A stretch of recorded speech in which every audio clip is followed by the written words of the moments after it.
Also, too, I got to be really careful. It's a suspicious suicide. Suspicious suicide. Sure. Because I found out when we were doing this, you can't call it a murder. First of all, every single word that I wrote when I was writing this, I had to keep in mind libel and defamation because these people are lawyers. And it's like no skin off their back to go and file a lawsuit, or file just a bunch of stupid, just even to like bog me down and be annoying. Yeah. But, that's... Although I will say a lot of people that listen to the pod reached out to me and they were like, if these guys come after you, I would love to help. I'll help you. Wow. Yeah. I mean, they made a lot of enemies. Yeah. Can what you just said be on the podcast? Sure. All right, the podcast. That's a great place to open it. Yeah, that's a place. Maybe I'm being a little arrogant, though. A great place to start. Watch that come back. Suspicious suicide. That's Watch the opening. that come back, and nobody was ever charged for murder. Nobody was ever questioned for it. I mean, people were questioned, but they were questioned about the circumstances surrounding her death. No one was ever. There was never a murder suspect. Yeah. Well, I haven't finished it yet, but I already have Spoiler a suspect. I have. Oh yeah. I was like, it's definitely this guy. But I want to start from the beginning before we go too far. Yeah. Okay. So your name is Cornelia Rowe. You have I guess people could have read that, right? But you have a podcast called Once Upon a Time in Nashville. No one reads the Yeah. copy. Once Upon a Time in Nashville, and you were a Nashville local native. I'm a 5th generation Nashvilleian on my dad's side. A true unicorn among us. It's so weird that that's a thing now. Really? It is. So I want to start with how did you hear about this case? So for people coming in who have never heard of this case before, this suspicious suicide. Mm-hmm. I'm 5 episodes in, you're 3 episodes in, so we haven't gotten to the end yet. But how did you hear about this case? What got you interested, and how did you start researching it? So the protagonist, the girl at the center of the story, is a girl named Leigh Terry. I went to high school with her. I went to a local high school here in Nashville called Harpeth Hall. It's an all-girls school. And Leigh was 2 grades above me. And she was she was beautiful, but she was kind of very mysterious, kind of I don't know, we can get into discussing Leigh or whatever, but just for the sake of running through the story and stuff like that and how I fell upon it. So anyway, Leigh, she killed herself so she was found dead in the Stallman building. When you're looking at the Nashville skyline, it's that building with the big WKCR call sign on the roof. Oh, yeah. Okay. Yeah, it used to be an old bank. Dateline is hitting the road for a first-of-its-kind event, and you're invited. Join the entire Dateline team in Nashville, Tennessee for Dateline Live. Hear from Lester, Blaine, Andrea, Josh, Keith, and Dennis, plus live demonstrations, a VIP reception, and more. The true crime original like you've never seen before. Buy tickets to Dateline Live now at datelinenbc.com/event. It would be a crime to miss it. So Leigh was living in the Stallman. She was found dead in May 2016. She was 34 years old. And immediately her friends had a lot of, they raised a lot of red flags. There were a lot of weird things about her suicide. I was away from Nashville for a long time. I graduated from Harpeth Hall and went to NYU. And then I lived in New York and I worked up in New York. I worked in TV news. And then I went out to Los Angeles. And I was in Los Angeles for about 7 years. Nice. Time flies. You guys know, you're Californians. Yeah. Time really flies out there because there's no weather or to mark the passage. Every day's kind of the same. There's no season, so there's nothing to really mark the passage of time. I remember it'd be December and I'd still be driving around drinking iced coffee and it was 80 degrees and I'd be like, oh yeah, I guess a New Year's upon us soon. Yeah, I realized I didn't even know what the seasons were till I moved here because the dates in my mind were wrong. I thought that summer started in May. I never thought about what the actual dates were. It's just you never even think about the hottest month of the year, I feel out in California is October sometimes. Oh yeah, that's when everything lights on fire. That's why every year the whole state burns down every October. Yeah. But anyway, so I'd been away, and I remember hearing about. I was in California in 2016 when Leigh died. But Nashville's a very small town. I still was close to my high school friends and whatnot, and I heard about it initially then. But then in 2018, my mom passed away, and I decided to come back to Nashville because I kind of was done with California. And I'm an only child, and I really just wanted to be with my family, and I wanted to be there for my dad. And I'm also sorry to hear that. Oh, My mom just passed this year. I'm sorry. Nothing ever prepares you for it. No, it's really, just so axis shifting. Have you thought about like how it's crazy? Like it feels like, oh my God, your mom died. Because at our age, like, most people still have their moms. Yeah. But like when somebody's like 70, 80 years old, you'd be like, whoa, you have your mom still? That's amazing. Mm-hmm. And I've kind of realized, I'm like, oh, everyone's mom is gonna die. Yeah. Like one day. But it sucks when it happens. It sucks sooner. when it happens to you and before you expect it. Yeah. And I guess your mom passed too. Yeah. Even younger than us. Yeah, 2012. Yeah. Yeah. So A while anyway, ago. How old were you when that happened? How many years ago was that? 2012, you would 25? have been 25, I That's think. really 24 young. years old. 24? That's very Yeah. young. I'm sorry. Yeah. I mean, we weren't that close, so. But still, it's just so weird that first day. I remember like the day after she died, I woke up and I was like, "This is the first day of my life that I haven't had my mom." Mm-hmm. It's really. But anyway, so she passed away, and I decided to come back, and everyone was talking about like what happened to Leigh, and because not just that she had killed herself, but the circumstances surrounding it. And Channel, I will say, like the local news, they did cover it extensively because it wasn't just about, her suicide, but what came out after her suicide. Right. It turned out that she had gotten involved with a bunch of very prominent judges and attorneys and other powerful people. Some of the circumstances surrounding her death that people were like, this is really weird, was she had been in that apartment for 3 weeks before her body was discovered. It's so long. With her dog. Oof. Yeah, she loved that dog. She had a little Boston Terrier named Lana, which I found out she named after Lana Del Rey. Oh. And Lana was still in the apartment. And people were like, okay, first of all, if Leigh was going to do something to herself, there's no way she wouldn't have made provisions for that dog. She would not have left that dog in there to suffer. 100%. Wait, did the dog die too? No, the dog was... He was fine. Still the dog alive? was fine, yeah. Yeah. Yeah. And I know you dispelled in, I think it was the first episode, the rumors that like the dog ate her and that's- body or... Yeah, and that's one of the reasons also too. Well, so I have a journalism background and whatnot, and people were talking about it, and then I was mentioning it to a friend, my friend Eric Wilson, who I originally started the podcast with. He did the music in it, so if you like the music, props to Eric. I did notice the music. It was good. It's really good, right? Yeah. I love it. I think he did a great Very job. vibey. Yeah, it is vibe. It's not like it's very minimal, but it still sets like a vibe. It gives you just a little bit of nefarious. And we didn't want to do like, I don't know, banjos and Sure. and like twang and stuff like that. We wanted it to be a little like cooler. Yeah. But so we were talking to him and we started doing it. I wanted to like look into it and kind of get to the bottom of it and like advance the story and also kind of like set straight some of it because the rumors that were going around were a little crazy. Really? Yeah, because it's Nashville. Yeah. I mean, it's a really big small town, and especially too, I feel like the world that I like, that my high school world and that Leigh and I come from. I mean, it's like any place.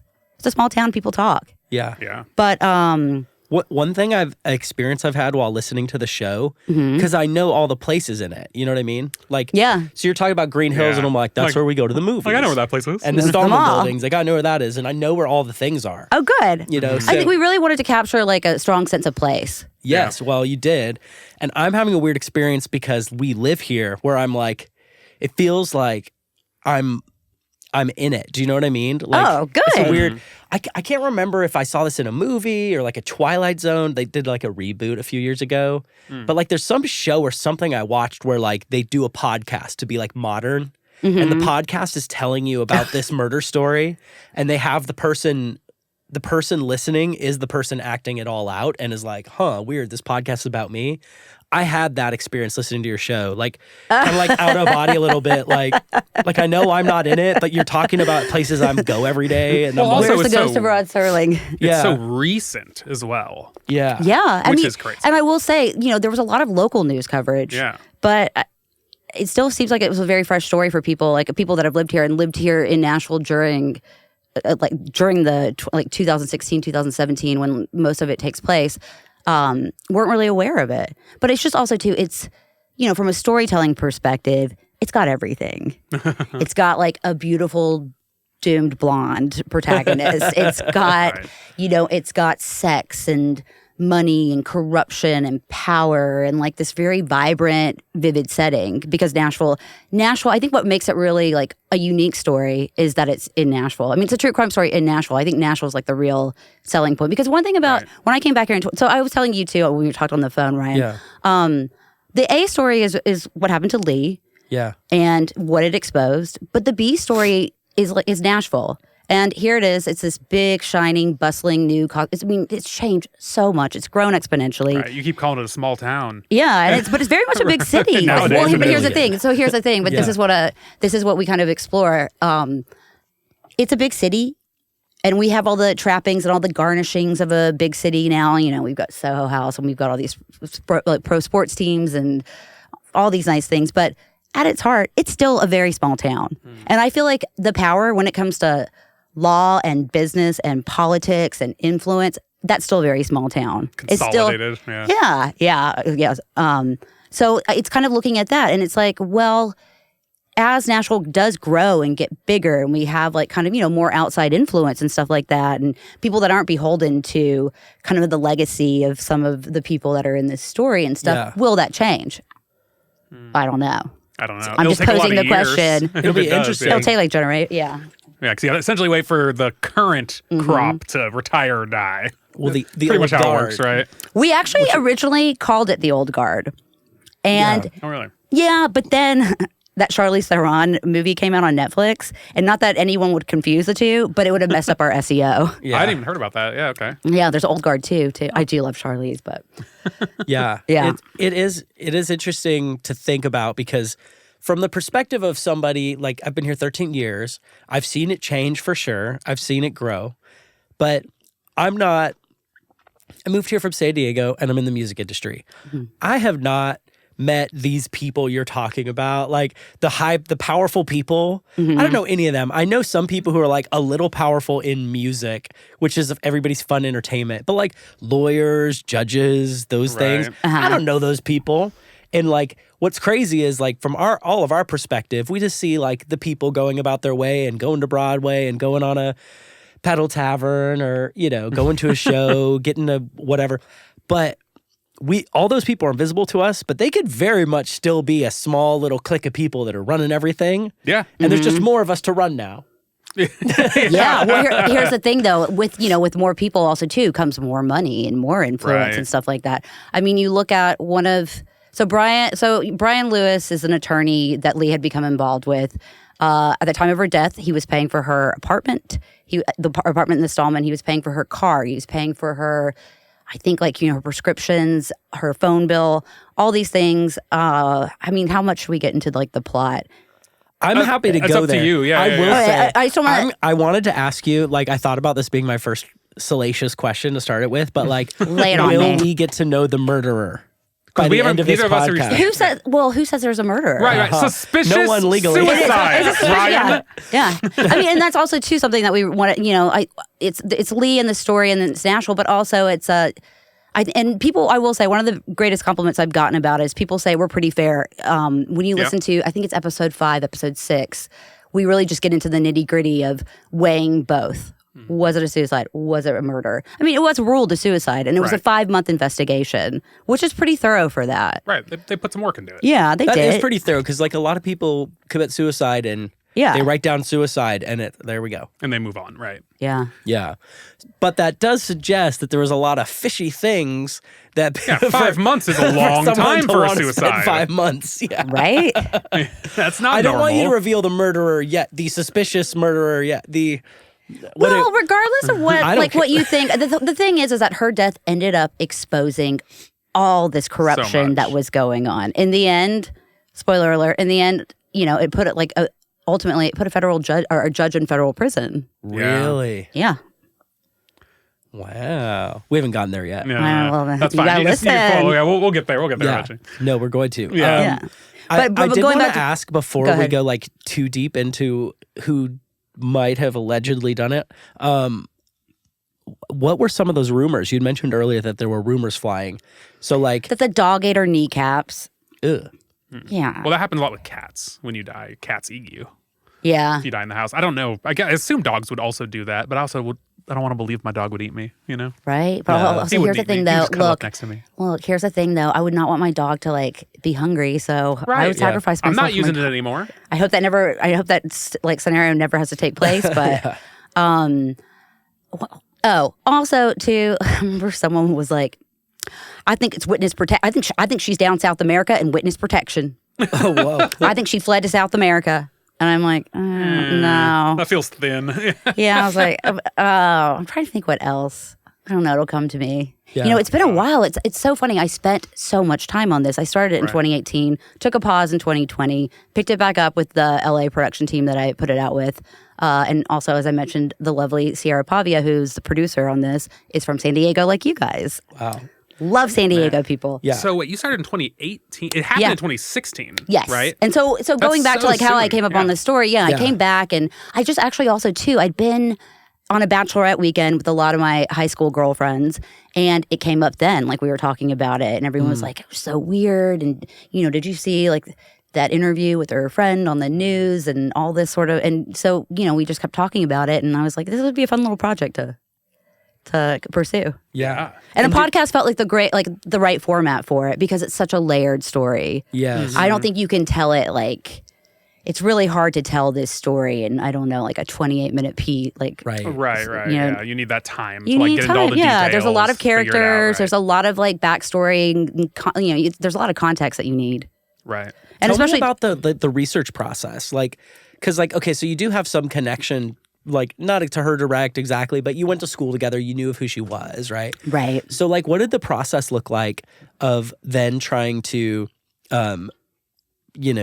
get closer to the story? How long did you research it before putting it out? I kind of just tried to read everything that was out there about it already. And then, I mean, you can and get some names down, people that have come up in news stories and stuff like that. And then I just started reaching out to people. And honestly, like for a while, no one wanted to talk. And then it's always like you find that one person. Mm-hmm. And then from there, it goes like, they're like, okay, I'll put you in touch with this person. And then they're like, oh, that person's like, let me put you in touch with this person. Snowballing from there, kind of. Exactly. Yeah. You just have to, and that's where you get the best information. Obviously, you need, also too, requesting the case files. Right. Yeah, like going I to have to do all those, what are they? the POIs or whatever, information requests. Yeah, I did a few of do a those. bunch of that. And is that for an stuff old you learned case. how to do in NYU? Like, do they teach you in journalism school? Yeah, how I to learned it kinda- on the job too, or whatever. I mean, but that's my favorite part. My favorite part is the research. I'm actually thinking about getting my PI license. Oh, that'd be cool. Yeah, make some real money. Cornelia PI. But like I will say, that's my favorite part of it. My favorite part is finding things, finding people. I love reading court cases.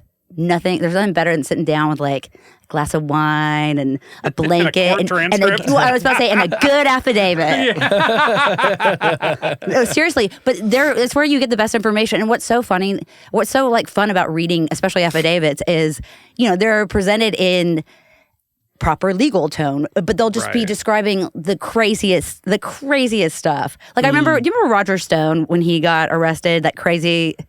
I'm going on a tangent or whatever, but I was reading the No, we love affidavit for that. when he got arrested and stuff that he was doing, and he was like harassing this person and threatening to kill their dog. And like the affidavit was like, Mr. Stone, all caps, went up to so and so, all caps, and said, I'm gonna kill your little dog too. You're done. Like, but it's and that's the where you Wicked get. Witch. Yeah, that's where you get, and also too like, and there were some things too. I mean, one thing about this story is it turns, from being like kind of dark and sinister to almost like a tragicomedy, because what happens down the line when the story breaks and more information comes forward about who Leigh was running around with and who she was involved with and who some like her friends and stuff too. It almost is like.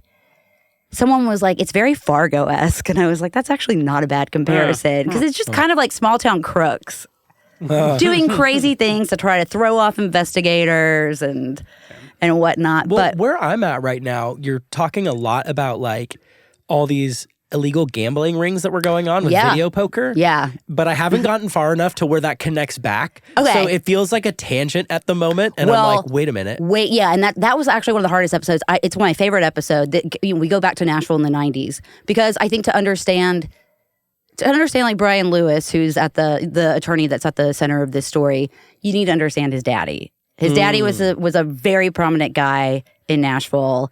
Had a lot of power, a lot of influence, was friends with all the right people. And he was busted it was 1990. They did this, it was Valentine's Day, 1990. Federal, state, and local authorities all met in the parking lot of 100 Oaks Mall. Yeah. Which back then we called 100 Jokes. Yeah. Because it was a I mean, it was a dump. So they meet in the parking lot, and they're like, and they get handed this assignment. They're like, you guys need to go around town. You're going to raid all these places that have like video poker machines. And there are some people running numbers and stuff too. So they go around. So anyway, so Brian's dad was a big gambler. I think they recovered like $500,000 in cash. He had all these like. Was he the guy in charge? Yeah, he owned all these markets like on Dickerson Pike, which. I mean, yeah, it's gotten a little bit of a revamp these days, but Dickerson Pike was it could still use some revamping. quite rough. Yeah. When I moved here, I moved to Trinity and Dickerson. Oh, wow. Like right there. You're hard. Yeah. Well, and this gives you the San Diego background. So what I realized over time and what I've told people is that in San Diego, the sky doesn't give water. Water is expensive. This expensive resource that we import from like Arizona. Doesn't give water. It doesn't. Still from Colorado. No, it rains as Colorado much River. in San Diego in a year as it does here in like 1 a month. month. Yeah. Yeah, maybe even less sometimes. So San Diego has to import its water. So if you have green grass and green trees in your lawn, you're in a nice area. Places that don't have money don't have green grass and green trees. Interesting. So when I came to here and I saw my little 2-bedroom house on Trinity Lane, I was like, I had heard some things about Trinity, but I was like, this seems like a really nice place actually. It's like Mayberry It's here. so green. Yeah, and I had a cute little, I wouldn't be Victorian, but it's like maybe it would be like a cottage. Americana cottage. Yeah, it's a yeah. style of house that you don't have in San Diego. So it looked kind of picturesque, to be honest. What happened? Did you get mugged the first week? You're like, Did you? something happened. No, but in my 2 months I lived there, first of all, I had a brown recluse infestation. Oh, no. That's a real good time. I killed like 22 brown recluse in 2 months. That's scary. Within my house. And then the you other thing. You didn't get bit? I didn't get bit that I know of. But You would know. Yeah, I probably That's would one of the know. worst. Yeah. Yeah, I have this weird hole on my back. and Brown circle that keeps expanding. It's just been growing for years. I don't know. who knows? But then the other thing is I heard like 6 gunshots that were like nearby. Like literally the house across the street had gunshots, and I called the cops on them. Because I'm like, and I heard yelling like a domestic violence thing and then gunshots. I'm like, this sounds like someone got murdered Yeah, you're a good Yeah, Samaritan. you grew up in a good area. there. Yeah, You're like, I didn't. When I hear gunshots, I'm just like, oh, how about that? oh, they're doing stuff again. Yeah. So But it's ever here in Tennessee when I hear gunshots, I'm just like, some redneck. It's different, you know? Oh, yeah. Everyone has a gun here. Yeah. I went to the landlord and was like, hey, I've heard 6 gunshots like across the street. And they weren't all in one night. This is like several different times, right? And different houses. And all these spiders. This is crazy. And he's like, that's just East Nashville. That's what you signed up for. And I was like, okay. And so anyway, but then he got dollar signs in his eyes. And he's like, East Nashville's kind of hot right now. I could probably raise the rent. If you help me find the next tenant, I'll let you out of your lease. And so I had a Canon camera and Photoshop. And so and a lighting kit. I took the greatest pictures of that apartment. It was the best I mean, house he should on have given you a Craigslist that day. broker's fee, too. Seriously, yeah. So I got out of my lease and moved away. But yeah, anyway, Dickerson. Oh, yeah. Well, so, Horrible, yeah. Dickerson's still shady. Sorry, we go hard on tangents. I'm the queen of tangents. Like you're gonna have to rein me in a lot. Well, yeah. So he was running like all these markets on Dickerson and stuff, mainly on Dickerson, and yeah. So he had all these video poker machines, and so the FBI, all these people, they called it the Valentine's Day raid, and they go around and they get a lot of money. They get a lot of books, slips, things like that, but they didn't get nearly as many video poker machines as they thought they were going to get. Because it turned out he had gotten tipped off by the police and he had moved him out to a farm in Bordeaux. So the FBI agents and stuff, they find this out like later in the day and they go out there and he's moved him again. Oh, no. Oh, wow. Just one step ahead. Yes, and I was reading like an old Tennessean article So he from knows back somebody then. on the police. Oh, yeah. Exactly. So, I mean, that's like kind of thing. It was just good old boy, like, kind of like cronyism and stuff like Jimmy, that. you've always been good to my family. Well, no, exactly. I don't know if you finished it or whatever, but that's exactly what happened. Like the cop that they believed did it. Like I think Jimmy had helped him get a loan. He had also Brian had been involved in like a vending machine business. I think it was with like this cop. He had driven around the kids in the patrol car. Like they were connected and stuff. Buddy. Yeah, and we did a really great interview to kind of tell. Well, one of the things I also really enjoyed was finding people, kind of you want the characters that were involved there, but also, people that can speak about like the authority figures and stuff that can speak to things that were going on. But we ended up getting the DA at the time, Tori Johnson, and I actually found him. I went to high school with his daughter, and I messaged her, and I was like, I really need to talk to your dad. And he was great. He was a longtime DA. He's a really good guy. He ended up telling kind of the story of that and walking listeners through that, and having his kind of commentary and kind of context and explanation, I think really helps with that, because it's kind of a complicated. It's a little bit of a complicated thing to explain. Mm-hmm. It sounds straightforward, but it's not. The gambling stuff, okay, yeah. And like the video poker or whatever. But why that comes back into it too is because in the second half of that episode, we get into something really crazy. So his death, like that. Look, I get chills. I get chills. It. Okay, well. If you've listened to the pod or you're interested in listening to the pod, you can. Big spoiler alert. Well, so anyway, so much like Brian and Casey Moreland, who was a judge that Brian is very, I don't know if he still is, was very close to, who figures in significantly in the story surrounding Leigh Terry. Jimmy Lewis was really good friends with a judge named Jim Everett. Okay. Who was about to be investigated for corruption in his courtroom, he was a probate judge, so he did like wills and trust, and they'd been looking into him, like the DA and I think maybe federal authorities too had been looking into him for he had like this certain group of lawyers. Brian was one of them. He was like a young lawyer at the time that he was accused of like giving, showing favoritism towards, assigning them like the cases with like the highest fees and things like that, and a few other things. But anyway, the Judge Everett, was found dead on the Lewis's boat dock, shot himself in the head. Oh, weird. Yeah, so it's just like seems like an awfully suspicious suicide to me. Yeah, I mean, no one was ever. That was ruled a suicide, and he left a note. So let me see if I'm tracking here. Yeah, Jimmy Lewis. Yeah, Daddy. Yes, Brian Lewis. Right. Comes up as very close to Leigh. Okay, and then what was this guy's name? Another judge who's a friend of Jimmy Lewis. So much winds up dead on a boat dock on their dock on their property. And the parallels there just felt like we had to explore that. We had to tell that part of the story. That completely changes my thinking on who could have done it. Well, I mean, listen, maybe no one did it. Maybe sure. Maybe. To be legal, she might have killed herself. To be legal, it was ruled a suicide. Yeah, legally. It was a suicide. It was ruled a suicide, and no one was ever charged with anything related to her death. But people were related to stuff afterward. I mean, we'll just keep saying that as a disclaimer every. Well, you can't. I'm not saying it's murder. No, of course not, because we have There's no evidence. There's no proof, right? Yeah. So. No one could say that. So anyway. Look, you guys, I've made it this far. Also, I feel like I've jinxed myself earlier being like, they're not going to sue me. I have people that will help, watch this podcast drops. No. And Casey Moreland comes and, he's a process server. He comes and serves me dressed as a FedEx guy. Hey, you know what? If that happens, though, imagine the downloads. Yeah, you know what? I'll take a bump in that. You're right. Go hard.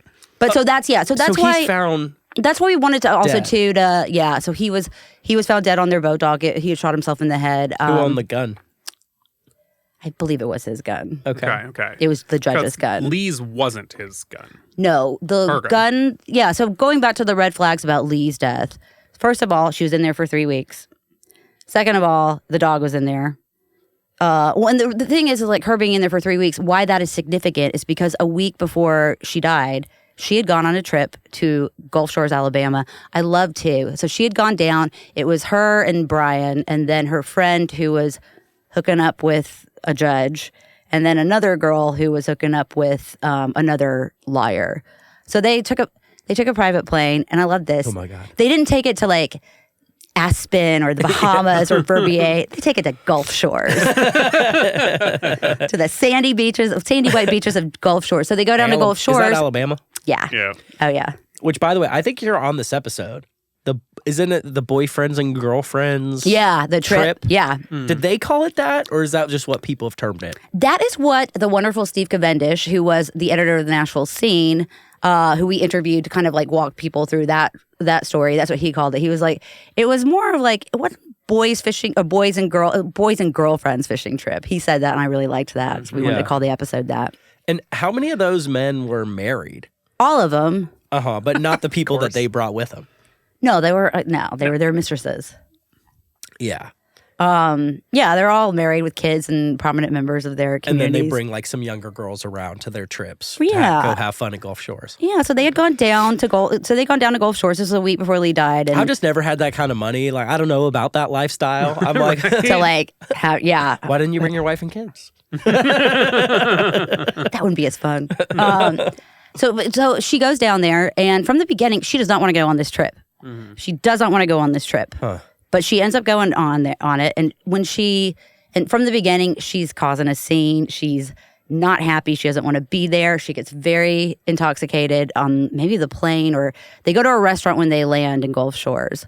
And at the dinner, they're at dinner, and she stands up and she gets a big fight with Brian during dinner. And she goes, all right, you know what? It's on. I will ruin you. And I'm not talking about your wife. I know things, and I've seen things on your computer. She threatened to go back to Nashville and hold a press conference and stuff. So Brian took her to a hotel, the Homewood Suites down there, threw money at her and told her to get a plane ticket back to Nashville. So they kicked her off the trip. So he literally threw. Yeah. So we interviewed, or we spoke with the girl that was a receptionist at the Homewood Suites. That was a fun find. And we spoke with her, and we asked her to describe it, and she said he flicked the money at her, according to her, her account of that trip. Right. I'm trying to be very careful. I don't know about libel and stuff. Uh-huh. But so she goes back to Nashville. A week later, she's dead. A week later. Yeah. So right after that trip. Right after that trip. So she's not found, though, for 3 weeks. And she, I believe, died on May 5th. And there's video footage of Brian going into the Stallman lobby on May 5th, paying rent in the leasing office, and then leaving. And people were like, I think one of her friends says it best. One of her friends that we interviewed was like, okay, your sugar baby is threatening to do something that's going to ruin your life. Yeah, and you're coming to see her right away. And witnesses on the trip said that she, it was something personal and professional that could ruin them. So they were like, sorry, I'm losing my train of thought. There's just so much. I'm getting overwhelmed. No, you're good. So your sugar baby does this, threatens to expose you. And you don't go up and check on her or talk to her or at least or tell her to get out for weeks. Yeah, so for 3 weeks. So a poor girl had just moved in. Her body was discovered. Someone had just moved in. I think it was on a Friday, and over the weekend, the smell was coming from the apartment, and so she called the maintenance worker, and the maintenance worker discovered her body. Oh my gosh. Yeah. Which I feel like when I was listening to it, he described it sounds like he was like sniffing around to be like, oh, it's getting stronger, or like over here. Yeah, he was. You could tell, dude. He was flustered, to say the least. I would be too. But I also too. I hope that girl got her security deposit back. Seriously, right? To the least. But yeah. So there's that. So there's the 3 weeks. There's the dog. The gun was registered to Brian. There's just like a lot of, and also too, like, I don't know, she didn't leave a, people were like, Leigh Terry would have left a suicide note too. Which there was, I don't know. Yeah. So it's just, I mean, also too, here's the thing. These are all it's circumstantial evidence. Super circumstantial. I mean, the technical evidence, it's clean. It checks out clean. Yeah. I've looked at all, like, I've looked at the toxology. Well, there's a few weird things too, though, about like the toxology report. Oh, yeah? Really? Yeah, just about like, she had like 3 times the normal limit, like blood alcohol content in her system or whatever, to the point where like that would have incapacitated her. Like there's no way she probably could have been able to manipulate pick up a gun and or whatever. It's like with that, with that much alcohol in your system, you generally, it's like being under anesthesia or you like pass out or something. Triple is a lot. Yeah. That's crazy high. Yeah. I mean, she was a small girl. She was 5'6" and 100 pounds. Yeah. I did notice every single person pretty much who you talk to, they almost always started by describing her as hot. She was. every single one, they're like, she's so hot. She was objectively hot. I was like, I gotta Google this person. I gotta see who this girl is. She was a bombshell, and she just had that thing, like, you know, like, there's just something, she's had that thing, especially that guys loved. I mean, she was like that in high school. Like the mysterious quality, too, probably played into it. Well, she kind of kept to herself. She didn't get along with the girls in her grade. To be fair, though, Leigh could be a little nasty sometimes, too. I didn't have much interactions with her, but she was always very nice to me. And Harpeth Hall is a very small school. It's like, I mean, there were 89 girls in my graduating class. So it's it's really a small school. So y'all got to know each other a little bit. Everyone knew each other. everybody Yeah, knew hence why everyone was talking about this. Yeah. But here's the thing, though. So she came from a very prominent family. Her dad was a big surgeon at Vanderbilt. He's since passed away. Her mom, and also her parents kept the dog after Leigh passed, but the dog also has passed away. I found that out. Her mom's very active in the local church there, and she just kind of had everything going for her. Member of Belmead Country Club, and also too, Harpeth Hall, it's a good school. It's a great college education. She had everything in the world going for her, but she had some issues. She really struggled with addiction. Mm-hmm. That's what kind of got her into the whole mess. Right. And that's what connected her to these guys. I wanted to say for a second, I'm like, I feel like a lot of people from wealthy families struggle with addiction, but honestly, a lot of poor people struggle with addiction. Everybody struggles So with maybe just addiction. everybody Yeah. struggles with addiction. Yeah. But it has different flavors. When poor people are addicted to alcohol, they don't sleep with judges. Which I don't think we've touched on yet. Yeah. So yeah, spoiler alert too. So what happened is Leigh got 3 DUIs. And when she got the third one, she was gonna have to go to jail, no questions asked. Her first DUI, where she crashed into the wall at Crystal's, R.I.P. in Green Hills on Hillsborough Road. I have a crazy story there one time. I know 20 people that probably should have gotten DUIs at Crystal's. That's what Crystal's is for. You have a crazy Crystal story? Yeah, it's not it's not alcohol related, but I was. Do you remember Cafe Coco? Rest in peace. Oh yeah. Yeah, Nashville's only 24-hour spot. The Creative Writing Club used to have meetings there. Oh yeah, it's you'd go. When I first moved here, I didn't really know anybody, so I wanted to get out of the house, so I would just go and work on music there or whatever, and Cool. edit videos, whatever I was doing. So one night I was there at 3-4 a.m. and this lady approached me who was homeless, and she was like, I won't go into the details, but she essentially was she was a very sad person. Mm-hmm. And anyway, so I felt really bad for her. My heart went out to her. And she asked me for a ride. And I was like, okay, I'll give you a ride home. And so she's like, can we go to Crystal's first? A sackful is good. Uh-huh. So we I go would to love the Crystal's sackful. and order some crazy amount of little mini hamburger or hot dogs. And I paid for it, obviously, because That was she was really nice homeless. of you. That was very kind of you. It was it felt nice to do, but yeah, it was there were some sad details around there, but I won't go into them. But yeah, That's the thing. There's an undercurrent of sadness at Crystal's, and Yeah. including Leigh getting your DUI. I'm serious. do they still have Crystals? There's some around, right? Yeah, I mean, I feel like it wasn't too. Our engineer is saying Chris yes. says Yeah, yes. yeah. Is And- the one in? There used to be one in Belmead on Harding, I think, but I don't think is that still there? That shut down. Yeah, and the one on Hillsborough Road is gone too. That's the one where she did it. But so she gets her first DUI, and her first attorney was Glenn Funk, our current district attorney. Oh. Yeah, who was very close with Brian. Shout out Glenn. First attorney though. Her attorney for the first DUI. First DUI. Okay. Yeah. The one that got it pled down to. Now, Yeah, and then so we're talking about current district attorneys. Should we? Yeah, that's what I'm saying.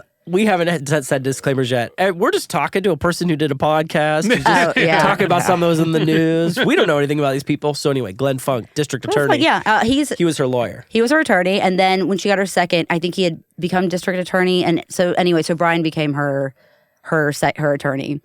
And basically, she started sleeping with him, and in exchange, he put her up in an apartment, and they really had, they kind of had very much a sugar baby, sugar daddy relationship and stuff like that. She unabashedly liked rich older men, and she would go and she'd have boyfriends, and then the relationships with rich, wealthy older guys, and she would have these relationships, but then they would always kind of spectacularly blow up, and a lot of times it was because of her behavior when she was under the influence and stuff. And then she would have nowhere to go, and she would go and kind of reach back out to Brian and stuff. But anyway, so she gets her third DUI, and she's gonna have to go to jail, no questions asked. And I'm quoting from the U.S. Department of Justice federal sentencing memo that comes up in another case. This is what was in there. I'm just quoting this.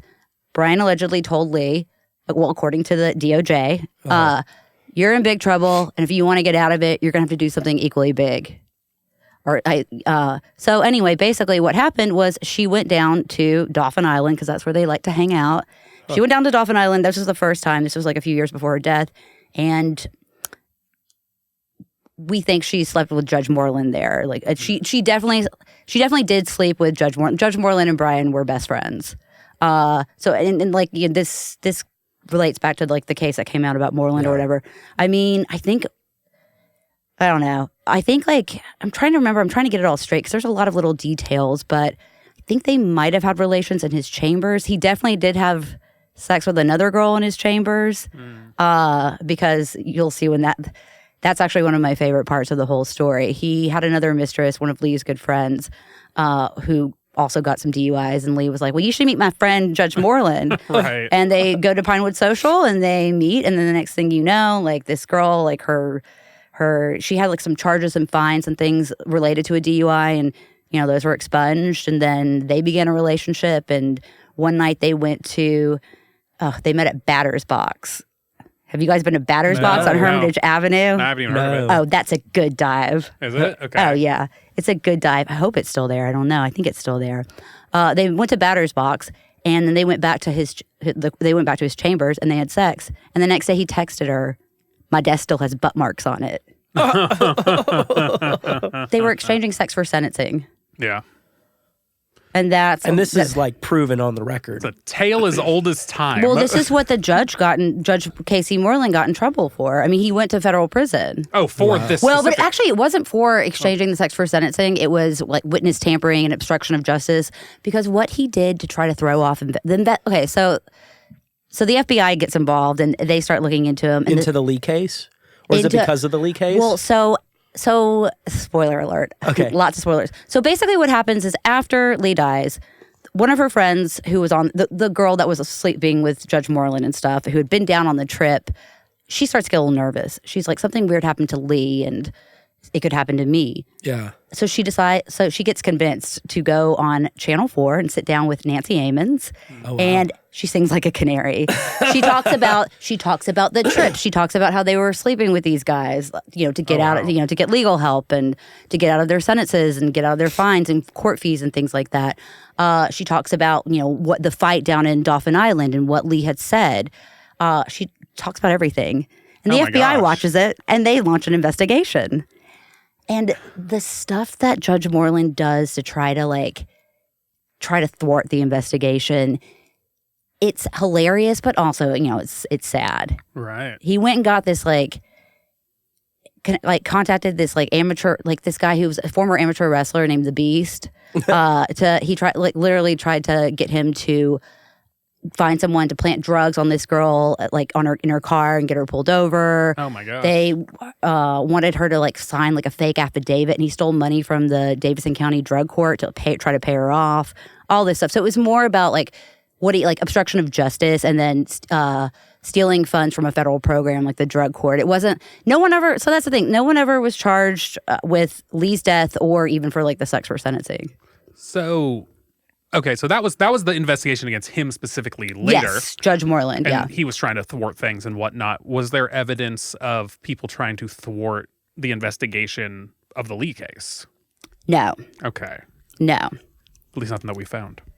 Exactly. I mean, like I said, they did a good job. I looked at all the documents, and I feel like I've read every document on this case, the Metro Police records, the toxology report, and all the federal documents, getting on PACER. That's where you get all the court cases that are in federal court that were around Judge Moreland and stuff like that. I mean, it all checks out. Like I said, the technical evidence, it's clean. I don't know. You never know who's friends with. One thing I've learned about this is you just never know who's friends with who. Right. Yeah. Who's doing who a favor. And I think one thing that's really interesting is, one, Judge Moreland was running this drug court foundation, and he did seem to really care a lot about that project. Right. And, well, nobody's 100% bad. Yeah, but right? then him and Brian also launched when was it? I think it was actually after Leigh had passed away. They launched. They started a halfway house for sex trafficking victims called Cherished Hearts. HEART stands for Healing Enslaved and Repressed Trafficking Survivors. Wow, that's And then they're sending girls around to sleep with their friends. Okay. Right. Well, I really have to be careful. But that being said, well, and also another thing that came out from the investigation was that Brian and Judge Moreland and a guy from the district attorney's office, Ben Ford, another attorney, Sean Kinney, I think it's Sean McKinney, and then two other judges had been taking these trips to Costa Rica and hiring sex workers and ingesting marijuana. Mm-hmm. You know, so it's like, I mean, if it's I think that is legal in Costa Rica, Sure, or whatever. But it's still at the same time, it's the cronyism. That's something that they had like a real issue with, like in the sentencing and stuff that they took into consideration was, you know, that now they all have blackmail on each other, and they're practicing in front of one another's court. Oof. Yeah. I mean, I know that there have been judges who've gotten in trouble just for like going to dinner with lawyers. Yeah, that's, I will say, that's a slippery slope because, and someone pointed this out to me, you know, judges at one point were all attorneys. Yeah, they like these are their friends. Yeah, it's their friends. So it's like, it's really hard, I think, to. Gray area. Yeah, it is a gray area. But I do think, like, going on trips and doing drugs and hiring. Drugs. Yeah. Probably over the line. That doesn't seem very gray. Right. Like, it's legal here. Right. Yeah. Oh, that's the thing, too. It's just like everyone always, like, really squeaks by. And it wasn't, the whole thing is, like, Leigh's story wasn't the first time that Judge Moreland and Brian Lewis had made headlines for a scandal, essentially. Really? Yes. In 2014, there was this guy named David Chase. He was the son of a very wealthy developer here in town, developed the Virgin Hotel. He had gotten into a lot of trouble, but anyway, he got arrested for domestic violence for, you know, allegedly beating up his girlfriend. So he gets arrested. He's supposed to go to jail. And usually when you get arrested for domestic violence, there's a 12-hour cooling off period. At the time, it wasn't legally mandated, but like everyone knew you needed to do it because it gives them time to cool down, literally cool down, and it gives the victim time to make arrangements and get their things and stuff like that. So Brian was David's lawyer, and in the middle of the night, on Sunday morning, he called Judge Moreland and had Judge Moreland call the police commissioner or the jail commissioner and let this guy out less than 3 hours after he'd been in there. And he went back to the apartment and the girl was still there. He got arrested for beating her up again. Oh my gosh. Yes. And that became like that was a very public scandal because people were like. That's the developer who did that? His son. His son. Yeah. Man. It's a lot of like people with money taking advantage calling in of it. favors. Calling in favors. Right. Yeah. Man, that's it's tough though, because I'm also like, but if I was rich and powerful. Yeah, right? Yeah, well, you're a piece of shit. So. Right? Yeah, like I'd probably be calling in favors for anything bad that happened. Well, if you're the kind of person who's like gonna abuse your girlfriend, True. of course you're gonna call every favor. Calling a favor isn't the bad part here. Sure, yeah. It's what beating your those girlfriend. favors were. And frankly, it's the person who's in a place of power who then goes, okay. Yeah. Yeah, and I think the thing too. So, look, I'm going to say this legally. I should say this. That case got dismissed. Yeah. I can tell you a lot of things behind the scenes about that. But so to be fair, the case got dismissed. But I think what really like also too, the problem is and this isn't just in Nashville. This is everywhere. When you don't suffer the consequences, you don't change your behavior. Right. And that's something, look at Leigh. If Leigh, this is something that we really dug into, especially in the last episode, which is what if Leigh had to go to jail? Like, what if she didn't have? First of all, it's not fair that she got that option to sleep with a judge to get out of jail. It's not fair to her, and it's also fair to other women that didn't get I think a lot of other women. Not just women. I don't got that option. Yeah, exactly. So that's completely unethical and not fair. But if she had to go to jail. Her friends were all like, she'd be alive today. Yeah. It would have scared her. She would have gone to rehab. She would have gotten help. Like that would, if she spent it comes to your family's attention. Yeah, exactly. Well, and so she was estranged. She had a very fraught relationship with her mother, and her dad and her were, I think, kind of close. But that's another thing too. People are like, well, she was in there for 3 weeks. She was estranged from her family at the time. Mm-hmm. She was a complex person, and she was struggling with a lot of things. But again, going back to that, I mean, the same thing. It's like, well, if you don't get punished for domestic violence, then yeah, you're going to do it again. Yeah. I mean, even if just like the first DUI, Yeah. something happened, something real happened, real punishment, like that could have I mean, changed. There was something from like episode 1 or 2 that came up where, who was it you were interviewing that said, or maybe, no, you just said it. I don't know where you got it from, but like the dad made a contribution. Lee's dad made the a contribution $1,000 to contribution. the judge. Oh, Was yeah, it to Judge Moreland. Yeah, to his Yeah, campaign. after she got out of jail. Yeah. And then the part that really stood out to me was he was asked, like, why did you do that? Was it a connection He was like, to I your wish I daughter? knew the I wish answer. I knew. I bet that she really seems to imply she took his credit card and did it. I think maybe she was just like, Daddy, I need you to make a contribution to this Right, he judge. just did, yeah. I don't know. Something there. That's, Yeah. that's so weird. But she wasn't being financially supported by them. Hence, The parents. Brian was the one that was yeah. financially supporting her at the time of her death. And that sucks Completely, 'cause right? that was probably good parenting. I've thought about this while listening to the episode. It's interesting because true crime is this whole thing where you talk about people who have died or, usually under suspicious circumstances. But they all, if it happens in like Akron, Ohio, we're not like talking about a real person, at least to me. I have no ties there. But in Nashville, and then you're like, you went to school at Harpeth Hall. Like, I actually don't know where that school is, but I know where Green Hills is. So I probably know where that school is. I probably saw it and was like, oh, I didn't realize that was an all-girls school or whatever. All girls? Yeah. Yeah. So, but I'm like, oh, wait, this is like a real person in our community. Well, yeah, I mean, just earlier you were It's like, oh, we got to be conceivable. careful. That person's the literal current district attorney. Yeah. Like, yeah. We have no power. And I'm like, wait, her parents like could actually find out about this, like could listen to this. And so that's a weird. Oh, yeah. And It's I will weird. say, the one thing that I did have reservations. I mean, I really want to tell the story and put it out there. I do feel bad because they never said anything. You know, they took her body, they got it, they cremated her and never moved forward with anything, like never spoke with the press, like just Never kind of talked about it. Never talked about it. I mean, they're very much like, I don't know. I met her dad. Her dad actually showed up to Judge Moreland's sentencing. But they're very private people. And I do feel bad, like putting, their private matters out. blast like, a little bit. Yeah, on blast. I really like that. I'm a human being and that I hate doing that. That doesn't feel great. Sure. But I do think it's really important that her story is out there. Right. I never Right. would have heard about this otherwise. Because Yeah. really, like having an alcohol problem, that's pretty normal. It's not we all necessarily have bad parenting, you know? Right. Like it's not so much a reflection on them. She was an adult. She made choices. Yeah, yeah. No, yeah, like we all have family members who struggle with addiction, and like the parents. I don't. You don't have. So I'm like, I mean, in So many. Nashville, So many. what? yeah, and it's like the parents weren't addicts. Like sometimes it just happens.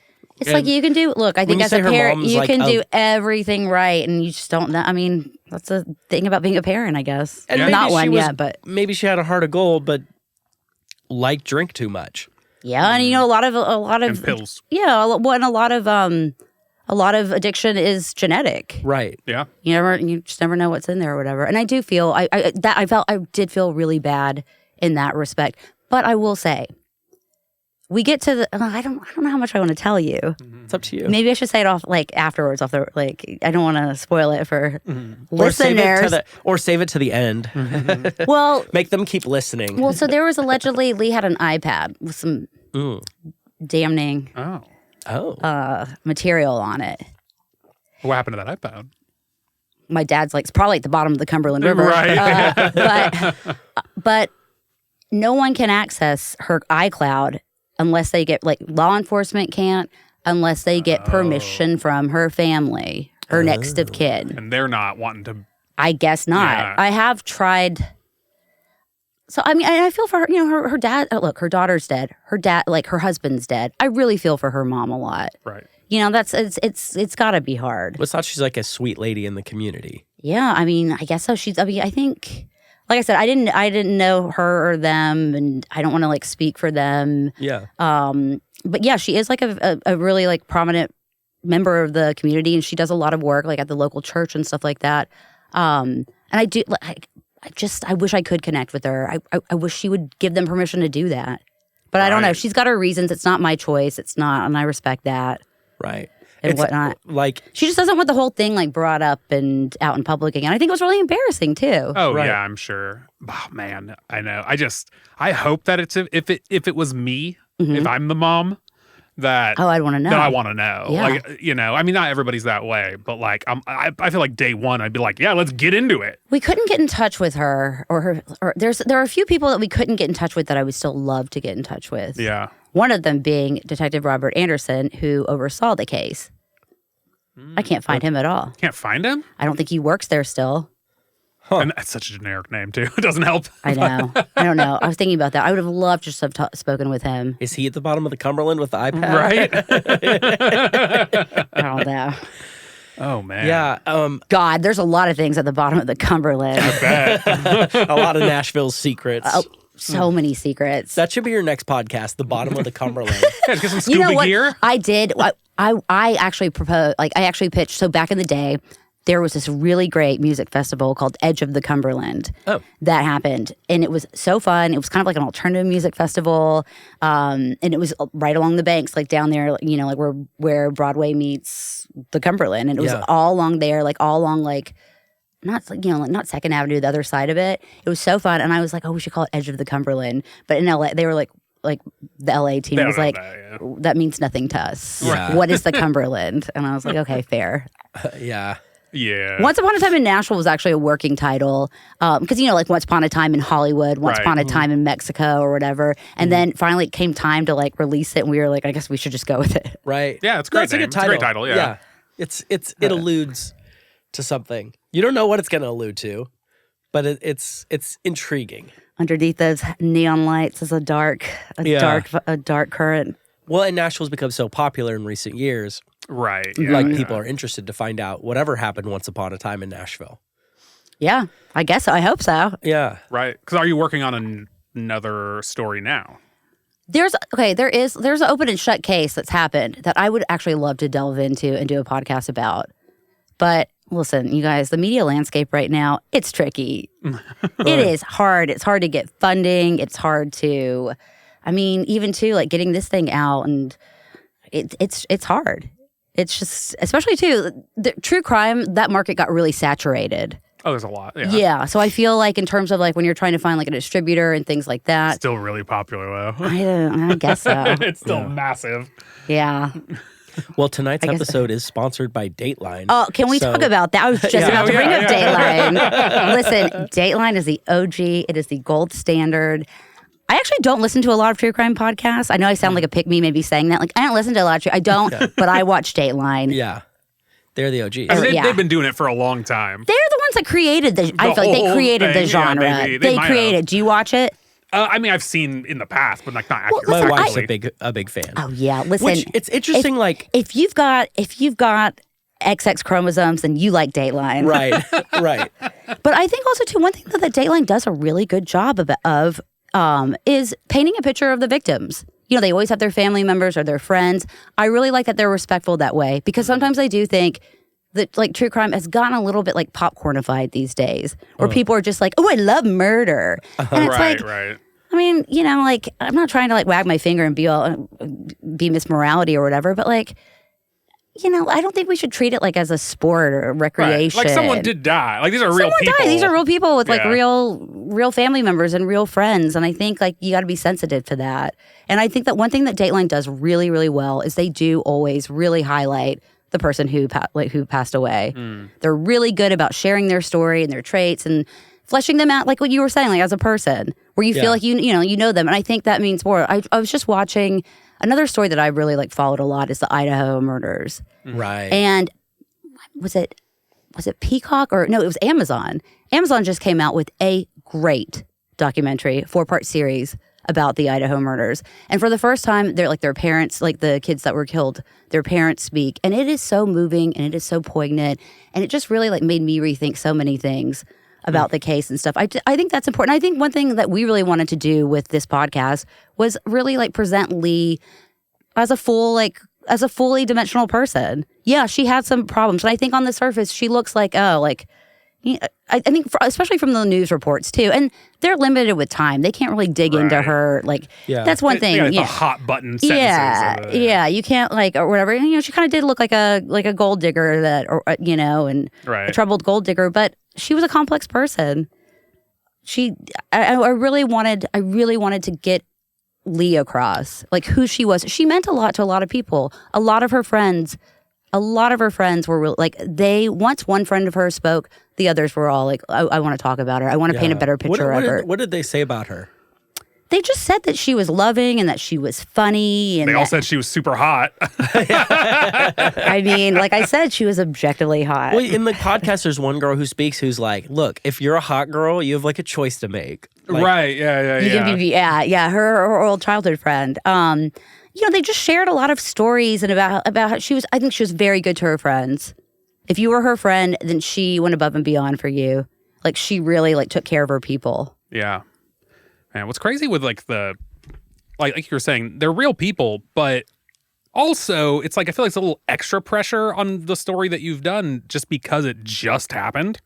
Yeah, I guess you started it in 2018 and it happened in 2016. Uh-huh. Right. If it happened in 1932. Right. Completely different vibe. Like, then it is gone. so far removed. But Yeah. even I remember the very first true crime thing I ever watched or ever listened to, which I know is also a lot of other people's very first one, which was the first season of Serial. That's kind of the gold. I mean, that also too. Right? Speaking of the gold standard and the torchbearers for true crime podcasts, Serial was great. Yeah, they were Serial's they were amazing. massive.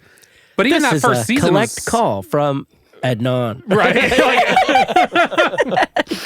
I love how she measures stuff in Serial too. Mm-hmm. Like when she was it went so detailed, so deep. And I'll throw out, I have a brother who went to jail for a little bit. No way. And he called me up and it did that thing. Yeah, This is a collect call from. Yeah. I had a friend. I had a friend that was in jail, and I would get those. Yeah, this is the New York Department of Corrections. Yeah, I got that my whole life. Yeah. Are we on a podcast? A lot of family members in jail over here. I've had a lot of family members in jail. Spicy. But even that first season Serial was like 10 years or so, 15 years separated, where even that, you can give that separation. But 2 years is crazy to me. Yeah, and a lot of it was unfolding. In 2020, Right. I think, or was it 2020? That was when, I don't know. I went to the sentencing for the judge at the federal courthouse. That happened. That was unfolding. While you were working on it, it's still things are still happening with the case as you're doing it. Yeah. Which is wild. It's a whole nother layer of things. Yeah. Which makes me think that follow-up episode in 2 years, to be now here's what's come up. I mean, I look, I got to say, it's crazy how many people have reached out about with just stories. I don't know. Look, one thing at a time or whatever. I don't know if there's enough material yet to do a bonus episode or pick it back up. Yeah. I mean, right now there's just really nothing to report on. Sure. It's the judge went to jail. Brian Lewis is still practicing. Yeah, all these people are still in play though. Give them a few more years. They're on the news. At first, when they reported her death, they're not going, and the Brian Lewis owned the gun. So how did that come out, and what was the reaction here in town when that came out? So honestly, listen, I don't think Leigh was the only girl in this position. Sure, but of course. The realistic nature of this is she was a hot, wealthy, white girl. So she had people that were willing to speak up for her. Right. She had friends and an old boyfriend that were we're going to go to the news. We're going to tip them off on. We're going to talk about this. Let's get this going. Yeah. I think there's a lot of people that have been in that similar situation, but they don't have the same kind of advocates and they don't have the same platform. Right. So you never hear about it. And listen, I would if someone has a story like that, hit me up. I would like to tell that. If this specific group of people did this to her, there's no way she was the first girl either for just this one group. Well, and you have to look at it too. The nature of their business is they are around a lot of people, vulnerable people. Yeah, and they have a lot of power and influence. Exactly. Well, I don't know if this is a thing people talk about. This is just crossed my mind, but if she grew up in money, right? Mm-hmm. Okay. It's I have some family members that are wealthy. Depending on the kind of wealth that you come from, they don't usually like to give it to the next generation. They want you also, now obviously there's a kind that does. There's the Paris Hiltons of the world. But there's another kind of wealth where they're no, you need to earn it just like we did or you're going to become a piece of shit. So I'm with her needing a sugar daddy, it sounds like she wasn't getting dad's money, which to me is frankly good parenting from her family. Like, if I'm guessing, I know nothing about these people, but if I'm guessing that her parents were like, Leigh, it's time for you to move out of the house. We're not going to pay for all your stuff for you to have this rich lifestyle. You got to get a job. You got to do it yourself. We'll see you at Christmas. But like, like it's good parenting to not just like pamper your children and give them random money all the time, right? Okay. Ooh, but sad.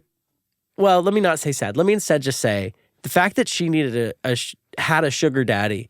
To me, it makes me wonder, like, if because you grow up in this situation of wealth, but now you have to go do it on your own, like, most people aren't going to be wealthy right on the bat. She did work. She was like a sales rep. Yeah. Right, but like, it's not like. But I mean, I don't think not like that's money. That's not gonna like. Yeah, she liked nice things. Right. So if there's Who like doesn't? this. That's kind of almost maybe like a downside of growing up wealthy is you get accustomed to a certain type of lifestyle. And if then you want to I think go in the out South, and have though, I got to say, I think in the South, I think they're totally fine with generational wealth. Yeah, that's true. It's a big thing down here. Yeah, I don't know a lot of people that. I'm just wondering if she needed like a sugar daddy to be able to like do the fancy things she Oh was yeah, accustomed 100%, to do right. Well, I think also without too, having to go to daddy. I think also too, she was just kind of also like that was part of the attraction. She was attracted, like that was a turn on for her, like guys that had money but I think maybe which is so unique to only her. Well, it's not just the money, but it's the power. Look, power and money, they're strong aphrodisiacs. Right. Yeah. Right. Her case is not unique. I think it's just great that you and I, like, we're not hot or rich or powerful, and we found wives. So we have like great wives that we're not gold diggers whatsoever. They just liked us. Listen, don't you like that? Would you rather have to like look in the mirror and be like, well, all the reason these hot babes are sleeping with me is because I'm keeping them out of prison and I'm paying for their stuff. No, but I bet you that does feel great though, or not like emotionally great, not in a healthy way, but from a power standpoint. Oh, you probably from a power standpoint, but I would be like, well, God. I would be like, well, but I'm not, I don't know, but women and men are so different. I would be like, right. well, I'm not charismatic or good looking or cool enough to attract a girl. Right. I've got to resort to these kind of tricks. To me, it feels really weak. It is weak. Yeah. It is a weak. Like if you're like, because there's people in my life like where I'm more like the boss and they'll like work for me or whatever. Or like I have maybe more power in the situation. And to imagine that I got off on that and was like, I'm more powerful than you, so I'm going to take advantage of that. Yeah. That feels a lot of people are that way, though. That feels so creepy and just like, wow, what a sad person you must be to do that. That is I share that sentiment. I think it's pathetic. And I think like honestly, like if you can't attract someone based on like your personal virtues and stuff like that, and it has to be just because of your job or whatever, that's lame. Yeah, well, it won't last if it's just because of those other reasons. But I don't think that was their goal. No, Their I goal think wasn't lasting. I think I mean, they're all also too like all these dudes are still married. Still, they're all still married. gosh. Oh wow. It's just like really immature. Like I think like somebody in their 20s, You seek validation lawyer through that. in his 20s would be like, Yeah. whoa, these people need me. Like I could see Yeah. that. But like you should hit a point of maturity in your life where you're like, no. That's not But what if you matters. never have any consequences for your actions, you never gain that maturity. And if they can just keep getting away with things over and over and over. But I will say, here's the thing. One thing about when you don't have consequences for your actions and you do keep getting away with things, you get sloppy. Right. And ultimately, I feel like you just get sloppy. Like someone was telling me they were like, Jimmy Lewis would never have had any of this like go public. Like he was careful. You know, Right. I mean, I think Steve he Cavendish. moved the things to a barn. Yeah, And yeah. then It's twice like, again. well, the night, like the thing is like these guys are very sloppy. Just the fact that all this got out, but also the night that Judge Moreland got sentenced to federal prison, Brian Lewis was blocks away in the ugliest shirt I've ever seen, giving a press conference on behalf of Kid Rock. Well, like, why would you do that? Like, this is gonna, like, all the news, like, all the local news was, like, they were all there. They were covering this. This was, like, a huge case. Like, everyone's covering Moreland, and he's so tied into this. Like, he's an integral part of this whole story. I would want to keep a low profile. Right. Yeah. But instead, no, he is down there Front in and this center. ugly shirt. What happened, and this is kind of funny, what happened is Kid Rock was supposed to be the Grand Marshal of the Nashville Christmas Parade. And then he went on Fox and Friends and called Joy Behar a bitch. This, He called Joy Behar a bitch. And then he got fired from being the Marshal, the Grand Marshal. And Brian was like, Kid Rock intends to be the Marshal. He's going to show up here tomorrow. Oh my gosh. Yeah. But it's just like, I'm like, you don't have any shame. But these people, to be fair, if you hired Kid Rock to do something, like, you knew who you hired. You know what I mean? Like, what do you expect? Billable hours. Yeah, true. Billable hours. True. But that being said, like, my whole thing is, like, I would want to keep a low profile, especially that night, that same night that your best friend that you were involved in all these shenanigans with, and you're an integral part of this. Like, there's just no shame. And also too, I think it would have gone a long way if, like, hey, Brian Lewis, you want me to be your PR person? If he'd maybe gone and, like, done an interview and shown some contrition, been like, I did have a relationship with her, and I'm really sorry that she died. Yeah, and but none of that. No, there's not. And but what happens is, like, ultimately, I feel like these people do themselves in because they get sloppy. They get sloppier and sloppier, and then to the point where they do something where it's just like you can't ignore it. Yeah.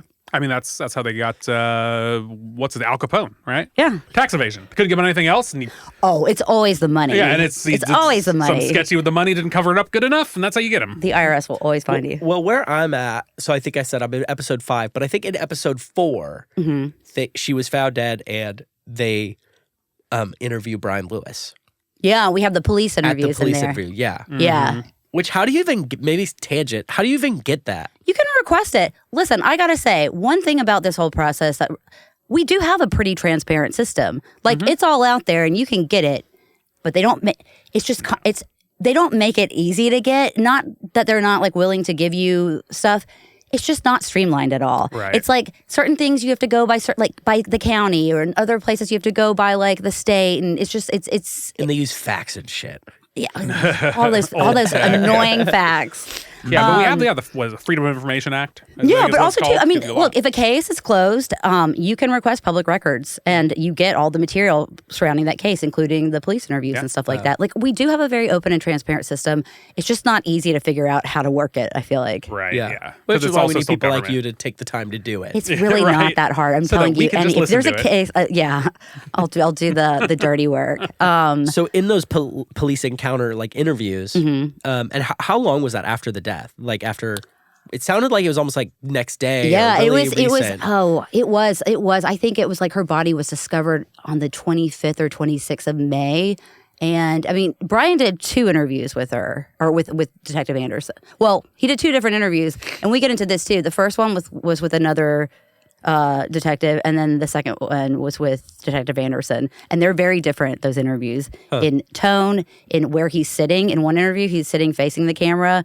In another interview, he gets seated facing away from the camera, which we thought was kind of weird, because generally you want to see most of the, face. You want to see, like, their body language and things like that, even little things like, if people are lying, they tend to look to the left side, apparently. Right. You just want to be able to see those kind of things. Yeah. Right, what is it? It's like up and to the right is thinking, like down and to the left is lying, or something like that. Yeah, right? I went to tangent time. I was in D.C. like a few summers ago, and I went to the Spy Museum. Have you heard of it? No, that sounds awesome.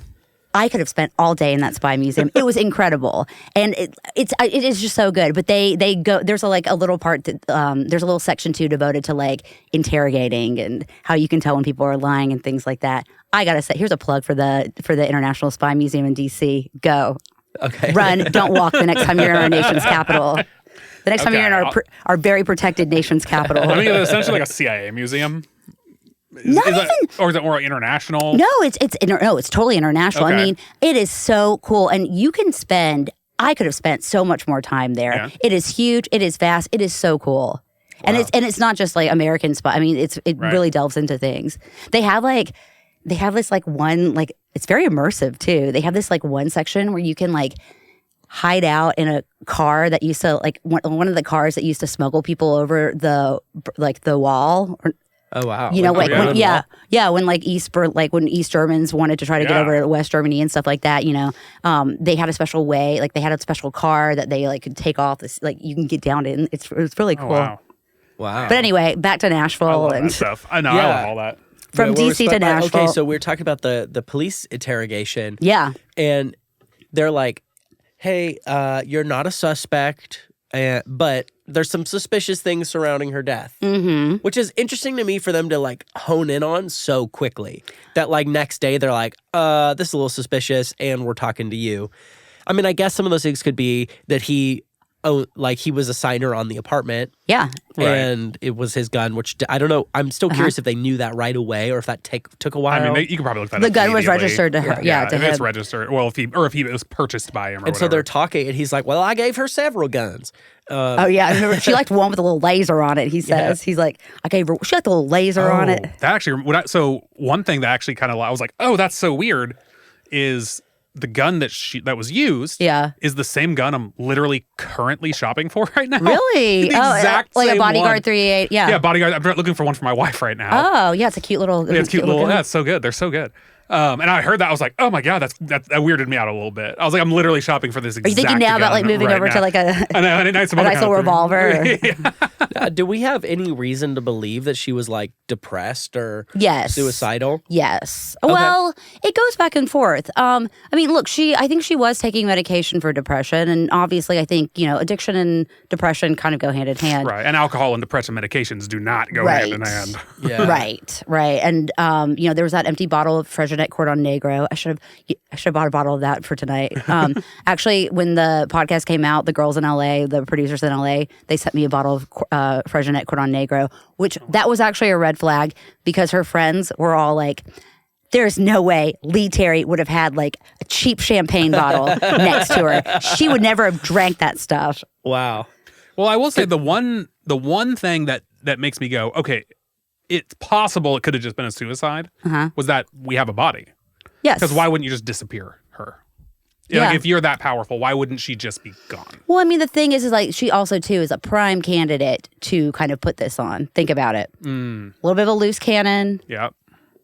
Drugs, has a drug and alcohol problem. I mean, it's like when we talk about how there's like there's no perfect victim.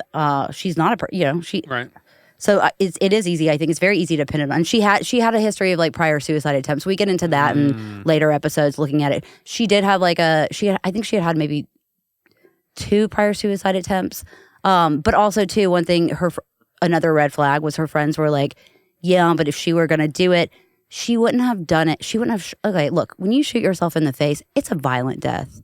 Yeah. That's not taking pills. No. It's a very, and I want to be sensitive, spoil, like, I guess I want to give like a warning or whatever, like talking about this, but it's going to be graphic. I've seen the pictures and it's hard to look at it. It's especially having known her in life. Right. I mean, that's a violent death and she doesn't look like herself. It does not look like Leigh at all. People are like, Leigh was kind of vain and she would have taken pills. She would have wanted to be found like, there's no way she would wanted to have been found. Like she would not have wanted to be found. Right. Like, and that's the normal story too. Like men statistically commit suicide. Yeah, with they guns. do. They do. The statistics Women are it's usually men. don't do Women that. generally use pills. Pills. It's some kind of some kind of substance usually. Yeah. I mean, shooting herself in the head is a very violent. Right, and it's death. not like she didn't have access to pills. Right. Like she clearly did. Yeah. Yeah. Oh, I don't know. I keep going. Like part of me goes, well, I want to think it's just a suicide. That's not true. I want to think completely that it's murder. Right. But part of me is like, okay, but maybe. But then I keep getting dragged back to the like, oh, there's no way. I mean, she is like I don't want to say an attractive candidate, but she is, it would make sense. Which it would be easy to. Right. Like to everything say, that you need to be there to explain that is already there. You don't need to set any of that up. Yeah. But the toxicology report, it was really weird. Aside from the BAC, she didn't have anything else in her body but Benadryl. And, Benadryl? Yeah. That's weird. Yeah. And I think, she had gone that day to like pick up some prescriptions. She was seen popping pills on the plane ride down to Dauphin Island. So I would assume like that would be in Still in her her But there would be system. other stuff. Yeah, I don't know. We did talk to a toxologist and Yeah, Benadryl's a weird one. yeah, Well, I mean, I guess some people do use Benadryl to get fucked up, yeah. right? Whatever they call that in Florida. I forget the name for it. Syrup, Yeah. codeine. Codeine. Yeah. Well, I think the that's codeine codeine. thing, yeah. Yeah. I'm sure there's a great Florida term for it. Yeah, I'm sure. But yeah. but yeah, no, it doesn't make any sense. There would be nothing else in her system. Because it was just a few days later, right? I don't Yeah. know how long that stuff stays in your system. I don't know what she was taking either, Right, but yeah. I mean, I think also too she might have been taking if she was taking medication for depression, that would maybe be in there. Yeah, But 'cause that takes like a long time to get out of your system, doesn't it? yeah. It's just I don't. Yeah. It's just so much in the Well, end. another Then this is the interesting- problem with true crime is at the end you don't get to go like, and that's the murderer. Yeah, and a lot of people have said that they're like we just don't like the ending because there's no like But that's, clear cut that's ending. how all of it is. And I'm like, That's all well, of that's it. life, babe. That's the whole genre. Yeah. I'm like, that's life. I Sometimes know. there's just no like. Yes. It's not always black and white. It would be great if at the very end it ends with like, and then we got the guy arrested. Oh, yeah, like but like there- that's not real There's life. no like bow wrapped on this. No. It's still Which in a lot of ways almost feeds more into what your story is about, because your story is about powerful people getting into some chicanery, and to use the I Southern like that word. yeah, I love that word. and doing some fucked up shit, Yeah. and then getting off scot-free. More or less. I mean, getting off, yeah, maybe, but I guess Judge not Moreland not so completely. much, but like, -1. but if all the allegations against him are true, he got off with a lot of things. Yeah, still. if all the allegations are true, then yeah, he had a pretty light punishment. But it's almost a darker ending, because I think if at the end you're like, and Brian did it and he went to jail and he's still serving all these years of life, then you're just like, cool, we cleaned our hands, case closed. But it's actually like a lot darker, that it's like, we don't know, and he still practices law. Still loves but to it give looks a press little conferences. suspicious. Right. Yeah, He's and on he the news all the represents time. Kid Law or Kid Rock. Yeah, he's on the news all the time. I probably Really? I've never noticed that or don't recognize his name, but now I'm sure I'll see it all You'll over see the him place. a lot. He all over he the is place. like still incredibly high profile, and he That's gives crazy. a lot of interviews, and he's very public. That's so wild. I mean, Yeah. and this is not an allegation, this is a joke, okay? But Nashville's like this, where we have these prominent figures in the community, like Amy Grant and what's her husband? Vince Gill. They're Yeah. like prominent. Amy Grant went to Harpeth Hall. Wait, Vince Oh, Gill. did she? Wait, Yeah. Vince Gill, like Breaking Bad. Vince Gill. No, No. you're thinking Vince Gilligan, you're thinking the creator. Oh, okay, yeah. Vince Gill, the musician. Oh, okay, yeah, Yeah, okay, he's country star, but he That's plays right. with the Eagles now. He replaced Glenn Fry. okay. Oh, I didn't know that. Yeah. Wow. So they're like staples in the Nashville community. Every year, you see they're at the Lipscomb tree lighting. Oh yeah, and they We do have- they do the Christmas thing at the Ryman every year. Yeah, there's Yeah. these people that are like, everywhere else they're like, oh yeah, I've heard of that celebrity before, but here they're like staples of the community, right? Mm-hmm. Okay, so like imagine if Dolly Parton killed somebody. Do you think She would never. She would never. Come on, you if can't she say that did- about if Dolly. she did, let's say it was for a justified cause. Sure. Would He was a bad she guy. go to jail, or would everyone and their mom pull a favor for her? Dolly's not going down. No, Everyone- Dolly ain't going to jail. No, everyone and their mom would pull a favor. I think at this point she could do whatever she wants. She ain't going to jail. Everybody would figure out how it was actually like. I think a she's going to blessing get the canonized world. after she passes. I don't want to think about that day, Right, but Sainthood. you know, there's a really good podcast done by another Nashville native called Dolly Parton's America. It came out maybe 5 or 6 years ago. It's this guy named Jed. He went to university school, and his dad was a surgeon who was Dolly's surgeon when she had, I think, maybe like heart trouble or something. He was up in New York for a while, and it is so good. I highly recommend it. It's called Dolly Parton's America, and it just kind of looks at like what it is about her and like why. You know, I feel like there's only 3 things at this point in time that our country can agree on. The only 3 things that unite us is like 1, Dolly Parton's a saint. 2, the last season of Game of Thrones was bad. And 3, Epstein didn't kill himself. Oh God, no. That's another podcast. But that being said, it just kind of explores like what is, but it's so good. It's like, Yeah. it's very like profound. And he interviews her, and you know, usually like when you see an interview with Dolly, like she's starting off like wisecracks and being cute and being herself, Yeah. but she gets really like she gets very deep and she gets very like thoughtful, and it's really really good. Yeah. Yeah. So I didn't know before I moved here that much about Dolly Parton. Almost nothing. Like I knew the name, and I knew Jolene, right? Yeah. Like that was kind of it. And then I moved here, and when I moved here, I was working at Belmont University, Oh, cool. and Great school. I made some joke about Dolly Parton, And Were people like, immediately, get out. immediately someone was like, you don't say nothing bad about Dolly. I was like, what? And that's what I learned. I was like, oh, you can't be Not doing talking about this. She is the Dolly. queen of Tennessee. True. She's done so much, though. She really has done so much Yeah, for the the book community. program is the book program. crazy. I mean, also too, she donated all that money to cure COVID. Oh, yeah. She that's right. donated like $1 million to Vanderbilt for the vaccine research. Wow. Yeah, Yeah. she's very charitable. Which, by the way, if you have a kid, is it under 5? yeah, you get a book every month. Yeah, I Yeah, think it's sign until, up for it's until they Dolly's start book club. kindergarten, I think. So I don't have kids. My sister does The Imagination in Library. California. Yeah. And she can't get them in California, the books. But we get them and mail them to her, Oh. even though we don't have kids. Except for every once in a while, my wife's like, "Oh, I remember this when I was a kid. I'm keeping this one." It's so wonderful. But it's an incredible program. It's crazy. Yeah. Like for every month, like it's like 2 books or something. Yeah. For years for like thousands and thousands and thousands of kids. Yeah. It's wild. It's great. wild. I She's got nothing to say about her. Nothing bad to lovely say. person. Yeah. But I saw that I was moseying around downtown the other day.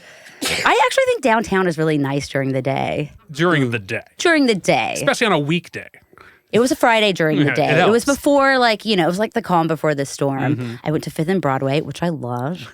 It reminds me of the Grove in Los Angeles. It's like Disneyland. Oh, yeah. So I was going to the Titans game, Mm-hmm. the preseason game, but I realized I didn't have any Titans merch. So I was like, well, I have my parking validated. I'm going to walk across the bridge and go to the merch store at the stadium and I got my Titans gear, walked back, but I saw that Dolly's opening a hotel. Oh, really? Yes, it's right actually like kind of catty corner from I think 5th and Broadway. It's called Dolly's Storyteller Hotel. Oh, that's probably Wow. going to be awesome. I bet it'll be great. We really She want to go to should. Dollywood. We haven't gotten to Dollywood yet, and I really want to go. I've never been to Dollywood either. It's cheap too. It's only like Yeah, 20, and 30 they bucks just a ticket. redid it. Oh, really? Yeah, they had like a huge renovation, like a $300 million renovation or something a few years ago. Yeah, Like but the I've rides are heard supposed to be really good. Even like I heard like the food and stuff is like reasonable, normal prices. well, you need to which take, is crazy. You need to take your girl I down to know, I Dollywood do. and rent a cute little cabin Yeah. and take her to Dollywood. I know we got to do it. It's been on the list for a while, but just haven't gotten out there. You know, Well, listen, fall's upon us. Fall. That's the best Fall time. is really nice. That's the in best season in Smokies. Tennessee. Yeah, hands down. You only get it for about 2 weeks, I know. but those 2 weeks are incredible. We get a taste of it right now. We get false fall. Right now Yeah, it's false fall. yeah, I love- Well, there's actually like a big Yeah. nationwide weather thing going on right now that's forcing cold air down. Oh. Yeah. Good I'll time take for it. Yeah. I'll totally take it. Apparently, in like the northern U.S. states, it's like 30 degrees today.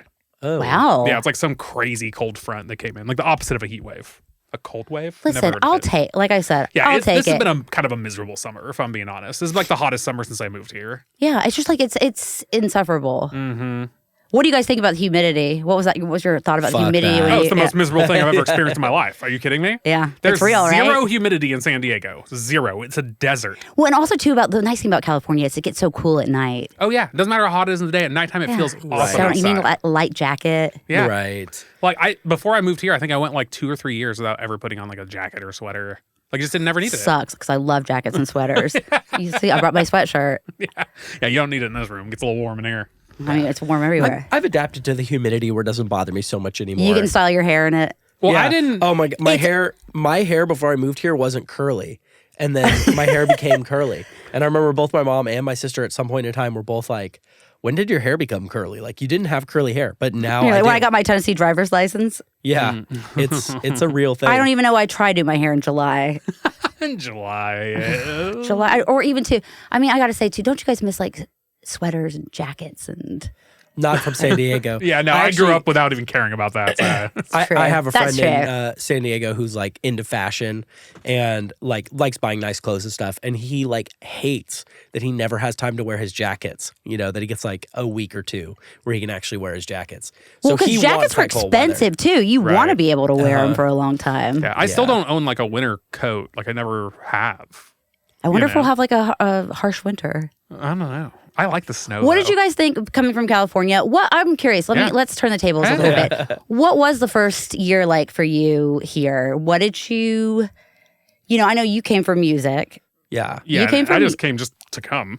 Yeah. But when we moved, the day Like, was we there a got here- culture shock or? Oh yeah, big culture shock. Like, what were the pros? Like, what were the good things and the bad things? Well, the day we got here, which was New Year's Eve 2017 or 20, I guess New Wow. Year's Day 2018, New Year's Eve Oh, 2017. yeah. And we literally got to the apartment that we had rented at like 11:15 at night. And all we did was just drop the trailer off and drove downtown to watch the thing drop. The music note? Yeah, Music the note. note. It's cute. Keith Urban. Love him. But that day, it was 6 degrees. Ooh. And I remember that specifically. You were like, Toto, we're not in California anymore. Yeah, because I moved from San Diego, and I got out of the car and immediately was like, what have I done? Did you have a jacket? I owned like a light jacket. Yeah, like I didn't own a real jacket. And I remember our mattress we have a foam mattress, and it had frozen solid in the back of the truck. It was literally a block of ice. Oh my gosh. What did you do that night? Just slept on a frozen it. mattress? Yeah, we just like put some blankets on it and just like, I guess this is what we do. It'll thaw. Like, Yeah. Which was actually a terrible idea because it did thaw, and then like a few weeks later, that moisture. We left our bed frame in San Diego too, so it was a mattress on the floor for the first few weeks. So all that moisture collected. Kind of romantic. Yeah, it was fun, but then it molded. The mattress molded. Oh no! Because all the moisture got trapped under and it was laying on the floor. That was terrible. But no, the culture shock here was really more the people. Everyone tries to talk to you here. Mm-hmm. Everywhere you go, people are trying to talk to you. Oh, they're chatty here. They're not doing that in San Diego. A little bit, occasionally, right? It's not like LA where people are just mean. Like San Diego's chiller than that. But when you moved out here, every person I ran into wanted to have a full-blown conversation. And I remember just being like, leave me alone. Like, Jesus. It's cute, but sometimes you're like, I'm kind of in a hurry and I can't talk right now. But now I've been here like 7 years. I talk to everybody. I go check out. I'm talking to the cashier. Like, I'm talking to everybody. I'm like, how did I become this person? It's nice though. It is. Yeah. But sometimes you are like, I got to get out of here though. And I am I'm like, I just can't. Yeah. Because you can't be rude about it. You can't. You have to be polite. You got to wait for that gap, which may never come. It may never. You got to pull like I guess it's about time for me to be, You better have a plan. Yeah, you need to plan that ahead. Give yourself 15, 20-minute leeway. Make it happen. That was legitimately like the toughest thing moving here was everyone's so friendly, but sometimes they don't mean it. It took me a while to figure that out. Yeah. Sometimes they don't mean it. Yeah. You got to read between the lines. The whole like bless your heart Bless thing. your heart. Yeah. Oh yeah. You got to like analyze, look somebody in the eye, figure out what kind of person they are. Mm-hmm. Yeah. Do like a scan. Yeah, do a little scan. Mm-hmm. But like LA and California in general can have some of that, but it feels very different. Yeah. Like very people all different the vibes. time like to say Californians are fake, but it's a very different kind of a fake. You know what I mean? Well, I think people can be very fake here. Oh, yeah. I mean, listen. I lived in LA for 7 years, and I've been back here roughly for like 7 years and change. There is one thing I've got to say. I do feel like we're getting, as a city, a little fake. We're becoming more like LA. Yeah. I mean, guess where most people have moved here from. Yep. LA. Yeah. Followed by New York, weirdly enough. But Oh, yeah. really? See, I mean, I still listen. New York is one of my favorite cities. I was just up there for like 6 weeks. Actually, I spent most of the summer up there, and but New Yorkers are pretty real. Yeah. Too real for me. Well, and here's the thing. I felt. I used to be like, I was like such a hipster. I went to NYU. I lived on the Lower East Side. I was always like going to concerts. I told you my favorite band's Interpol. Yeah. I was like super hip. And then when I went up there this last time, I felt like, hey guys, Cornelia Rowe from Tennessee. I always tell this story too about like NYU. So my first week there, I'm like bopping around in like BB capri pants and like a Lacoste polo, being like, hey guys, Cornelia Rowe from Nashville, Tennessee. Cut to a week later, and I'm wearing all black, and I have sunglasses on, and I'm smoking outside my dorm. Like, it took me no time to become a New Yorker. Girl, yeah. I was like, like Jerry Seinfeld, Carrie Bradshaw, Woody Allen, Cornelia Rowe, iconic New Yorkers. I'm walking here. Yeah. Well, the accent thing is weird because like you were saying, like when you first got there, that's probably exactly how you sounded, right? You sounded like you were from the South. Yes. And when I moved here, I didn't. But do you feel now like you have a twang? I don't think so. But when then I go home, are they like, and my family's like, why are you talking like you're from the South? You're not from there. They're like, you sound like a cowboy. I don't even notice. I don't notice any of it. My wife says when I drink, it comes out real hard. Yeah, and you know why that is? Same here. And you know why that is? because when you drink, you don't enunciate because we're lazy. slurring. Southerners are lazy, and we don't want to say like full. Like you don't want to put why would you keep a G on the end of a word when you can, Unnecessary. yeah? Why would say fixing when you can say fixin'? And it's just easier. Like when you drink, you just you can be a little like marble mouth. Yeah, but I felt so like like I'm like gosh, I've got like. I feel like I look Southern. I'm talking Southern. I'm trying to make conversation with everyone, and they're like, "Get on with it." And you're all slow talking. So you were there for 4 years, I assume, for college. Was that? Yeah, 4 years, and then afterwards, I lived there for 4 years after that. Oh, so 8 years. I was there for 8 years. So yeah. did you develop a New York accent during that time? I didn't think so, Okay. but same thing. It's like when I'd come home and they'd be like, I remember I was talking to a friend, and I was like Seinfeld, and he was like, "It's Field, Yankee." That's great. Okay. Now, did you start your career in New York? Yeah, I did. My first job out of college was actually working on Anderson Cooper 360. Oh, wow. That's cool. Yeah, it was. It's all been downhill from there. That was I peaked early. That was like heyday of.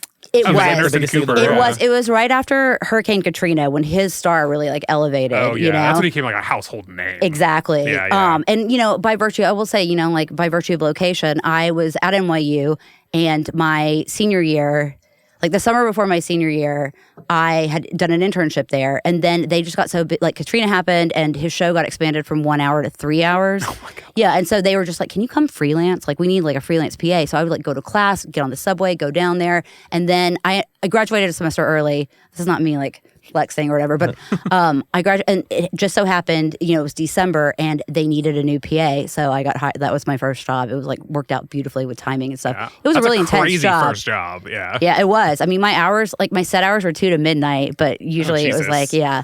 And then after that, I went and worked at Fox.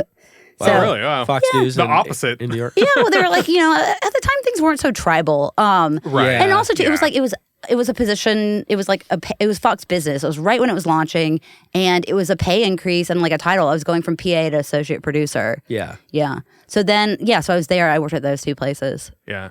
Yeah, I don't feel like Fox Business carries the same like vibe as Well, Fox nowadays News. people don't separate, but Yeah, all of it. It doesn't matter. CNN. I mean, like everything is. everything is just They've crazy become now. much more Everything extreme. is just it's very partisan. It's very, like I said, tribal. You're right, because like I couldn't imagine if you graduate now today and you go get a job, you're choosing a side at that Yeah, point. and I feel like also too, like they're gonna want to, know your background and your beliefs, and Right. you're like, or whatever for all like. when not that long ago, that wasn't the case. I mean, listen, everyone jumped around everywhere. Right. That's kind of the thing. It was like back in the day for like, you'd work at ABC, then you'd go work at Fox, and you'd go work at Right. everyone was just jumping around. I mean, do you know like who started MSNBC? Roger Ailes. I don't know. Roger Ailes was the guy that founded Fox News. Oh, okay. He was like very, So he started It's like same guy. really? Maybe it wasn't That's crazy. MSNBC. Maybe it was CNBC. Sure. Maybe it wasn't MSNBC. I think it was CNBC. But yeah, I mean, it was just more that day. Like, it was just like it was the business, Right. and everyone kind of did that. It's not like that now. No, because now they No. want to like brand you as like, oh, you're on Fox. Okay, so you're gonna be a conservative pundit. You're on CNN. Yeah. Okay, so you got to be like super liberal. And it's interesting, like to me, branding, like obviously, like everyone in the world got so stoked about it like 10, 15 years The ago. concept of Right. it, yeah. And it's become like more and more popular to where like everybody in, You're not a person. You're a brand. yeah, Ugh, in I the, it's hate a it. completely in the zeitgeist too. of normal humanity. But if you think about it, what is branding? Like it's ultimately laziness. It's ultimately trying to distill somebody Yeah. to be 2D Yes. enough that I can understand them at a glance. Exactly. It's I was- dumbing things Yeah, down. That is a good Right. explanation for it, and I hate that. And there's value to it. That the problem is that like the incentive is ultimately in favor of that. Because somebody's going about their day and they've got a bajillion options. So the more options we have, the more we need to make very quick decisions. Yeah. And so you're like, oh, this seems like something I'm into. I'm going to agree with them. I like them. And just like literally their look. Like there's a certain kind of blonde girl that you see where you're like, oh, they're a Republican news pundit. And it's Yeah. like, I don't know what it is. But I'm there's not a in certain depth. kind of, I feel like, you see like, like a blonde girl in a shift dress, and you're like a bleach blonde girl in a shift dress, and you're like, okay, a Republican. But then also if you see like a girl with a septum ring and Coke bottle glasses, you're like, a oh, liberal's a king yeah. of gum. Yeah. Yeah. And when it's just all this like visual shorthand, the same thing happens in movies, obviously, where we're like villains, they like do certain things, even as simple as like making them dress in black. Right. Right. So that because they don't have time. You only got 2 hours to tell a story. We don't have 5 hours to try to prove to you they're a villain. We got to like just have them say something like slightly nefarious, and there's all these shorthands to get us to the point so we can then tell our story. And it's like always the financial incentives are going to like be in that favor because we need to ultimately get you in, and you're like, you like Ben Shapiro's show, or you like, I don't know, who's the opposite? Rachel Maddow. Maddow. And just like, you need to be able to like look at their art and be like, okay, they have my values, so I'm going to try checking them out. Well, it's not just, everything has gotten so much more extreme. Like every single category of everything, if you want to do anything, you have to be the best at that thing now. Mm-hmm. Where if you look at like if you ever go Google like Olympic athletes from like the 40s, they just look like regular Joes. Yeah. And now they're like incredible specimens of a human that have like been training since 6 months old, and it's the only way you could ever do this. Oh yeah. It was like, I feel like the I was world's like, not like that. It used to be kind of. I mean, Olympics. It was they were amateur athletes, right? You know, like it was something you did for fun, and then if you really liked it and were passionate about it, you would. Every 4 years, do something. Now as it's soon like as there's enough money. Yeah, that's the problem. Is if money. you're Simone Biles, you're like not well, only like you're going to make money, now, but there are people going to make money. It is crazy to me. Like college now. I mean, they're making like college football. Well, all of them, like the name, image, likeness, the NIL deals and stuff like that. Oh yeah, like Olivia Dunn, the gymnast. Oof. She has enough money to go try to buy Babe Ruth's apartment. That's crazy. Yeah, that's crazy.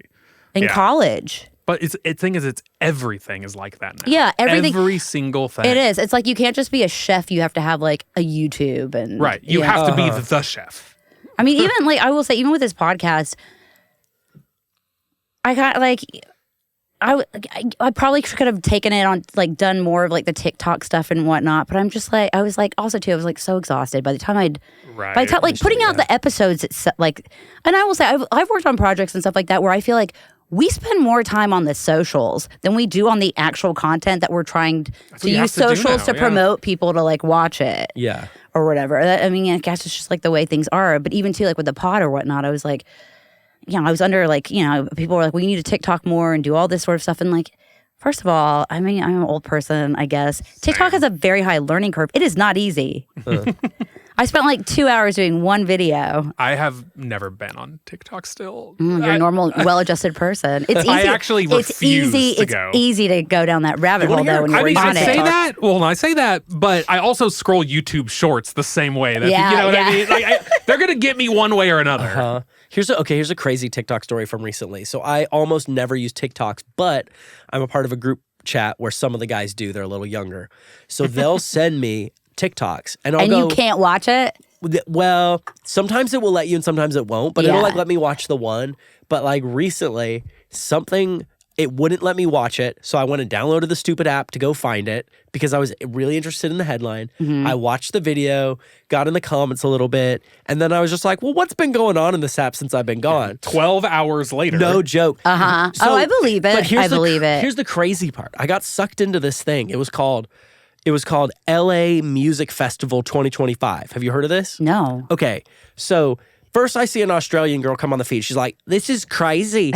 I've just spoken with some of my American friends and I've heard that you don't know about the music festivals going on in LA.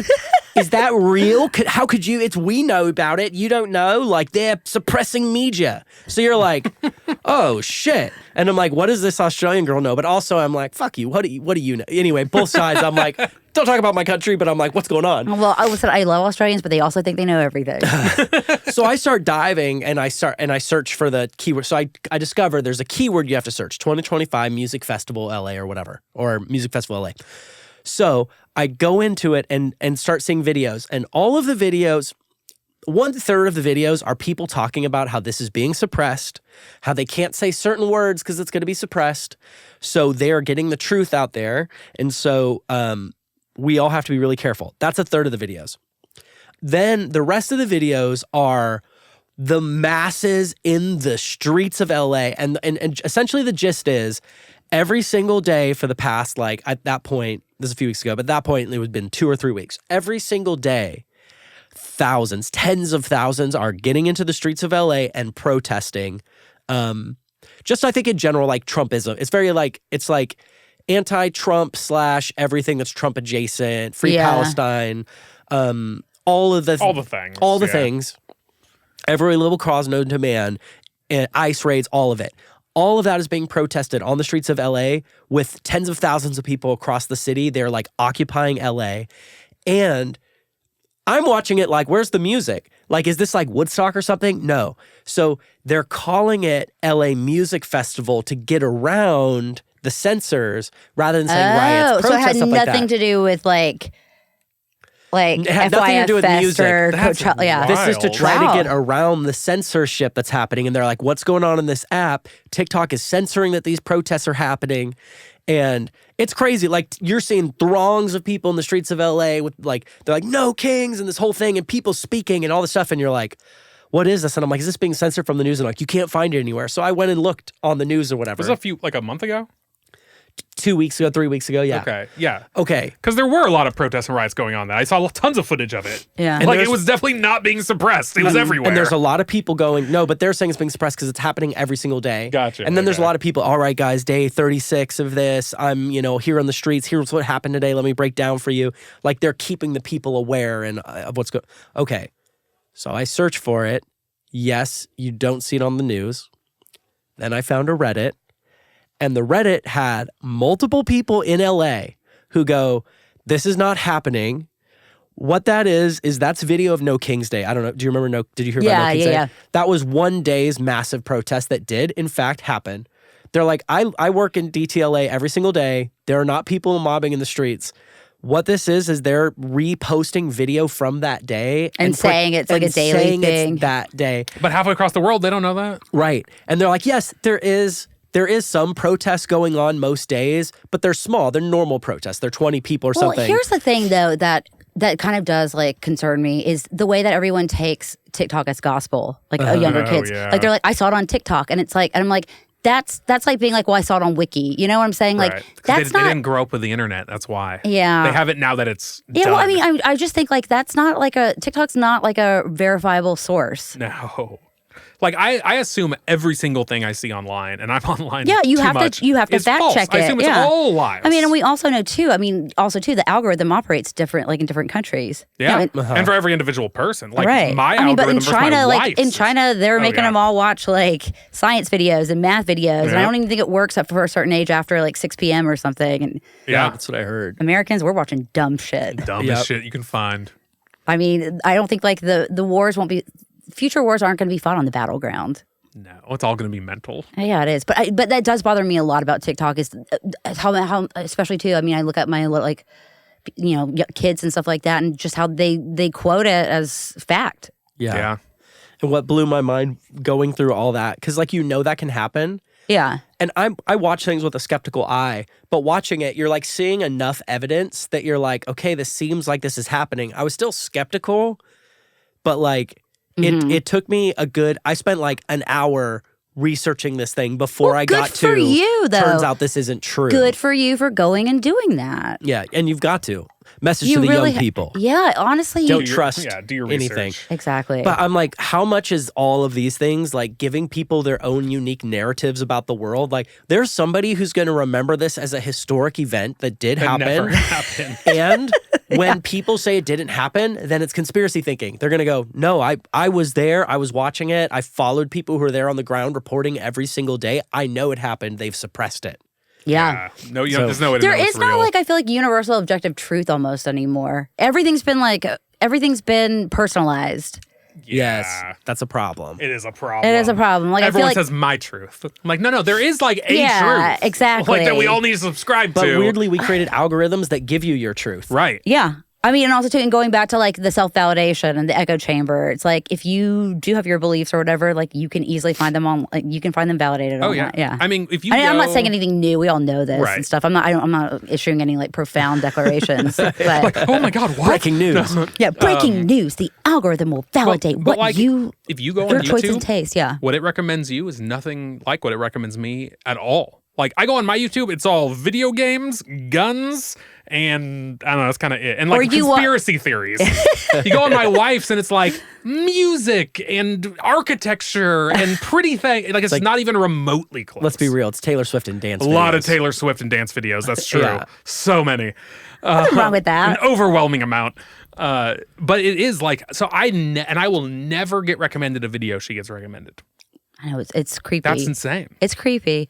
The Instagram algorithm's been really driving me nuts lately. I don't have Instagram. Well, I mean, I just moved, so I've been like looking at it's, but also too, it's so crazy. It's like you do one, like you look at one thing on Home Depot, and all of a sudden your feed is Home Depot for weeks. Flooded with chairs. Yeah. You know, It is crazy. And also too, I'm like, well, how did Instagram know that I was looking at this? Oh yeah, Right. We remodeled a bathroom recently, and I bought a toilet, and they kept advertising me toilets. I was like, I don't need a lot of them.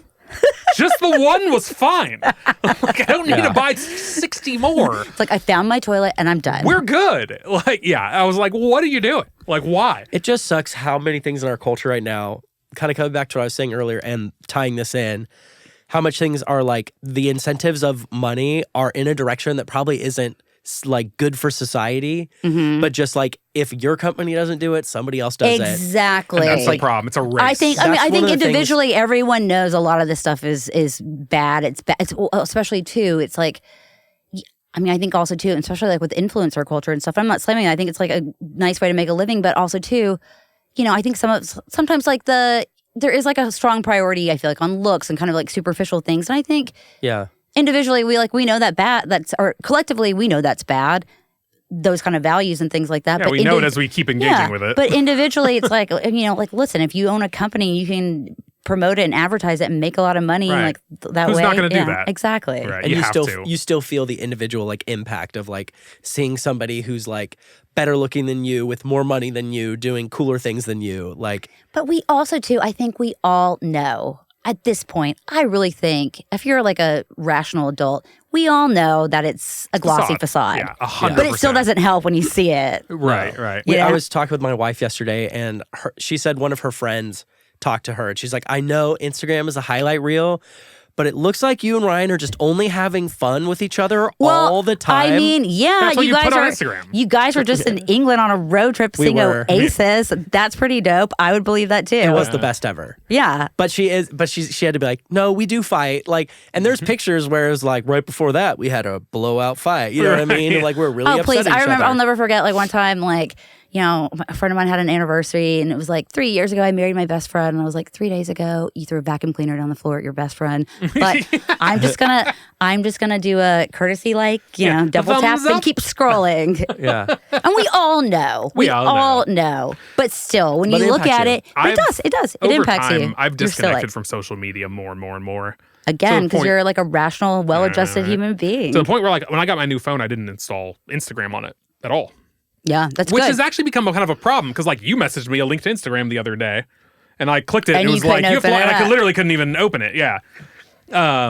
But it's real nice. I don't use Snapchat, I don't use Twitter, I don't use Facebook, I don't use Instagram, I use none of it. Wow. The only social media I use is like, I peruse Reddit. I love Reddit. Does that even count? I'm not going to lie. I'm a Reddit girl. I'll go deep down the rabbit hole of Reddit. But I love Reddit. yeah, that's what, if you see me scrolling my phone, that's what I'm doing. As I'm scrolling Reddit. I'm Yeah. not on Instagram, which is not any better. But Have you checked? Is there a Reddit for the podcast? Have you looked? no, we should make one. For your podcast? No, yours. Oh, for yours? I think we made one. I don't know if anyone posted on it, though. Yeah, we should make one though. That's a good I idea. You guys need to make one for your Yeah, podcast. we definitely do. We do. I wanted to ask you earlier, was there any backlash to your podcast? Have you gotten backlash, whether like personal, on the record, off the record, public, or just people coming to your door like, you shouldn't have talked about that Cornelia Rowe? The only thing was, so we did an interview at the very last episode with this guy who's kind of controversial. He says some he says some things that I don't necessarily like really agree with, but he's also said some things that are true. And I kind of like, and people Is it were, Alex Jones? it's not. It's when you listen to the last episode, look. This is a way like people were like, oh, loved it till the very last episode when you interviewed this guy. And I'm like, okay, well, first of all, if you listen to this whole podcast and your takeaway, the thing that you're going to get mad about, you know, like I've spent like 8 hours detailing all these kind of like shifty things going on, but you're going to get mad at me for 8-minute interview with some dude that said something about a completely different subject that you didn't agree with, you're missing the point. And I can't do anything about that. Yeah, that's on them. Yeah, that was really honestly like the main thing. Also, too, look, talking about this, it's this guy named Sean Taylor. He's head of the Millersville Police, or he was. I don't know. Phil Williams has been digging into him real. Phil Williams actually talked a lot of shit about the podcast, I think, on Twitter. But what is what it is. I actually, you know what? Phil Williams did this great piece on Moreland in like 2014. Moreland was early. And who's Phil Williams, by the way? He's like this like investigative reporter for Channel 5. Okay. And he lives it, you know, like he's still like old school journalist, loves to do a confrontation, loves to like, I mean, boots on the ground. He's done some great work. He was in this kind of like fight with this dude too. So he went and like slammed the podcast for us including this. But here's the thing. This is a guy that's been looking into these dudes for a long time. Yeah. And has a lot of information. And we felt like it was valid to go and talk to him about it. And Completely basically valid, what he said about this, he said some things about other things that were a little out there and I don't agree with. But what he was saying about this story and this case and these guys, I think held a lot of weight. Yeah. And my whole thing too is like, look, just as we talk about how there's no such thing as perfect victims, there's no such thing as a perfect source. Oh, yeah. You know what I'm saying? It's like, if you think like every source has to be like perfect button down, Ivy League graduate, da-da-da-da-da, that's not true. And also too, I gotta say, a lot of times the best sources are kind of the craziest ones because they are the ones that like have no problems going and seeking this out and like getting to the bottom of things and truth. And they'll talk. They love to talk. Every time. Yeah. So that honestly, which is really surprising to me. I thought for sure like, you know, people were going to be like, these dudes are my friend. You know, but that was really like the biggest pushback. Interesting. Yeah. Yeah. It's interesting how we have like, you know, it's an ad hominem attack where they like attack you as a person rather than your argument. Yeah. And so like when you're talking about no perfect source, so often when there's like a story that breaks and somebody's like, you know, comes out and they're a whistleblower or one thing or another, all of a sudden the media or people start talking and they're like, well, you know, the person who whistleblowed on whatever, the government, they cheated on their taxes. They cheated on their wife 25 years ago. One time they did cocaine. And they're like, so you can't trust them. They have bad morals. But you're like, that has nothing to do with if they were right about this or not. Exactly. Thank you. But they're just articulated kicking mud and mudding it's literally called mudding the waters so that people go, you know, so that when somebody sits down and has the conversation, like I heard this lawyer guy's super shady. And they're like, yeah, but you know, I heard this other thing that like the person who said that was a total bitch. And then I heard that this other person, and now we are just like, I don't even know what to believe anymore. Which sort of goes back to our social media conversation, which just like, and what you were talking about truth, you're like, it's so hard to know what to believe because people are going and making full hour-long documentaries on YouTube that are full of shit. And just like seem believable unless you are like constantly trying to counter the narratives you're being told and do your own research. And then your research is with ChatGPT, which is wrong. You know, 55% of the time. Have you seen that Apple has now integrated AI math? Now, I should say, when they put out a beta for their newest software. You don't use iPhone. Oh, iPhone. No. The iPhone. They have iPhone. a beta for their newest release that doesn't actually come out till fall. So I signed up. I was like, oh, interesting to be on the cutting edge, see what's coming, right? Do you have it? I do. Yeah. Wow, you're in the beta testing group. I'm in the beta testing Are you group. using liquid glass? Huh? Are you using the liquid glass? Yes, but How is it? They I heard it was they've rough. made Are it we allowed less to ask liquid you, or over will time. Apple come in and like confiscate it's the super phone? public. There's so many reviews on it Yeah. online already. It's I turned my phone off for the interview, but I think it started off more liquidy glassy, and I think they brought back some opacity over time. Yeah, people didn't like because they it. keep upgrading the beta, it keeps shifting. I will say my text messages have been crashing a lot. I assume that's related to the beta. Probably. My calendar crashes if I try to change the time zone I'm in. Oh, There's so little it's things. it seems very buggy. Yeah. Well, that's what beta's for, though. It's final. Right. They're here to find all my bugs. Do you but think they're gonna have it like already and rolled out, like for when they say they're gonna? Oh, they will. I'm sure. They always do. Like as far like Apple is one of the few Those companies engineers are they hit their they're deadlines. in Cupertino, like elves in Yeah. Santa's workshop right now, like perfecting this. Yep. Yeah. Now, I was going to say, I don't know if y'all have this yet or if it's just the beta, but now when I'm in a note or a text to somebody and I do math and I'm like, hey, in fact, it happened with Chris. I owed Chris some money. And so I was like, I typed the math into my text, and it automatically, when I hit the equal sign, gave me the total. Oh, I hate and that. I was like, whoa, how cool. And then I hit send to him, and then he's like, yeah, the numbers you put in there were right, but that total at the end was... oh my God. It's not even close to right. It was like... It was deeply, obviously wrong, and anybody would see that. Was it way higher or way lower? Way lower. Oh, you're trying to scam him. I got it. I see you're trying to scam Chris. Good catch, Chris. Good catch. He's watching out. Yeah. Good catch, Chris. Well, I think I sent him the right amount of money, and then he was like, you sent the right amount of money, but your math in your text is wrong. And I was like, oh. So, anyway, AI, like... Don't be careful with that equal sign because I use AI right. in my job every single day, so much every day. I write code, and it is wrong way more often than it's right. It's not even close to being accurate, like the way people treat it like it is. Do you feel like it creates more work for you? Sometimes it's real helpful, but sometimes it creates more work. Sometimes it's not worth using at all. Now, eventually it'll get better, obviously. It gets better every day. Oh, it's getting refined every day. Right. Yeah. But the way it is right now, you cannot trust ChatGPT or any AI. You just can't trust it. My wife trusts it implicitly. It's like her best friend. What is she, what's she asking? Oh my God. Is that my business? Everything imaginable. So she creates...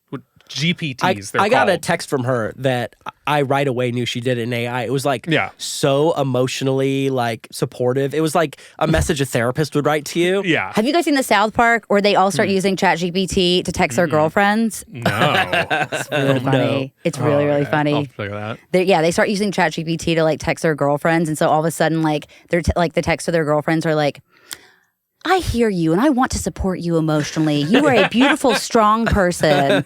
And it's really great. It's real. I should start doing that. Didn't mean to give you any ideas.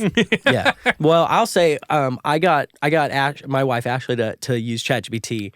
And one thing I like about it, I don't know if you've tried this yet, but it's a little bit of a tiebreaker sometimes if we're like discussing a topic and we're like at total odds. And I'm like, no, this doesn't, like one of our fights is, never mind, I don't want to go into it. You'll make fun of me. But we have, it's your sister-in-law. We got to keep some boundaries. But we've had fights and where we both believe a different thing. And I'll be like, ask ChatGPT. No, and absolutely not. Absolutely not. And that's the tiebreaker. Sometimes the tiebreaker, because there's times that it agrees. Cheaper than a marriage counselor. It agrees with me. Look, my wife has tried that because she loves ChatGPT, and she'll be like, meh, and I'll be like, no. Put that phone down and let's talk like fucking humans. Are you kidding me? Yeah, but if you're in a real good fight and you just want it to be done. I've been in some real good fights. Try ChatGPT. With his sister, I can't believe you're going there. We all three lived together for a while. Yeah, we lived together. I saw the fights. He's aware. It was weird. Nuts. It's honestly like living with... And I was single at the time, but like living with my brother-in-law and sister, sometimes it was like the best, but sometimes it was weird because there'd be arguments and it depended on the day who was getting into the argument. Who you were siding with? Yeah, but like there was times like they're in a fight and I'm like, they're not seeing eye to eye and they never will. So I'd come in and I'd be like, all right, listen, Corinne, here's what he's trying to say to you right now. He really loves you. And we'd like settle stuff. But like there was times that me and her got into a fight and then you were like, you might come in or try to work on it or you talk to me and you're like, look, she loves you. I always tell her, because I don't interject that often if him and her get into a fight. And she's always like, why don't you back me up? And I'm always like, because that's brother and sister shit. I don't need to get involved in that. I think that's good. You guys fight it out. Stay in your lane. Yeah. And I mean that in a productive way. Yeah, a constructive way. Yeah, very much. Yeah. I tell her all the time. She'll be like, Ryan said something that was mean to me. And I'll be like, so tell him. Why are you telling me? Like, I'm not going to get involved in that. Sometimes it's good to have some gentle guidance when you're in a fight. Yeah. With someone that knows both parties. To this day. Yeah, it still worked out. It keeps it. Well, I keeps think us that's together. so cool. I think that's really special that you ended up with his sister. Do your wives? Are they good friends? Yeah, they're I've only been married for a year, yeah. so they're like, congratulations. They're getting to know each other still. Yeah. Yeah. But they get along well. That was good. Awesome. Yeah. Sweet. We probably need to wrap it up. Yeah, I was like, we're probably way over time. We normally have a clock on that TV, but we didn't turn it on. But it's been a lot of fun. I don't know. This has been so much fun. Thank you guys so much for having me on. It was a great time. It was so much fun talking with you guys. Thanks for listening to the podcast too, and for your interest in it. Oh, it is interesting. Yeah, and we're gonna finish it and get all the juicy. No things. pressure. It's long. The podcast is called Once Upon a Time in Nashville. It's out now, all 9 episodes. Do you have any plans for a next, or are you still cooking? Well, I would, obviously, if there are some developments in the story, then we'll definitely do some additional episodes. I would like to do a season 2, but like I said, this is about a story. It's open and, talking about time passing and stuff. This is a case that happened in the 90s. It's a story about something that happened in Nashville. I just got to figure out how to get funding and make it happen. Yeah, and make all that boring business stuff or whatever. But even though it's not like really an investigative story. But I do think there's some interesting things that could advance the story, maybe some new interviews and things like that. But it is a wild case. I'm really surprised no one's done anything on it, so I don't want to say it because I don't want anyone to take it. Okay, yeah. But it's good. Well, if you're listening, keep an eye out for that. Follow the Spotify channel, or I guess anywhere you get your podcasts. Yeah. Assumedly. Spotify, Apple. What are the other ones? I don't know. I'm sure there's more, right? I've seen Podbean. iHeartRadio. iHeartRadio? Yeah.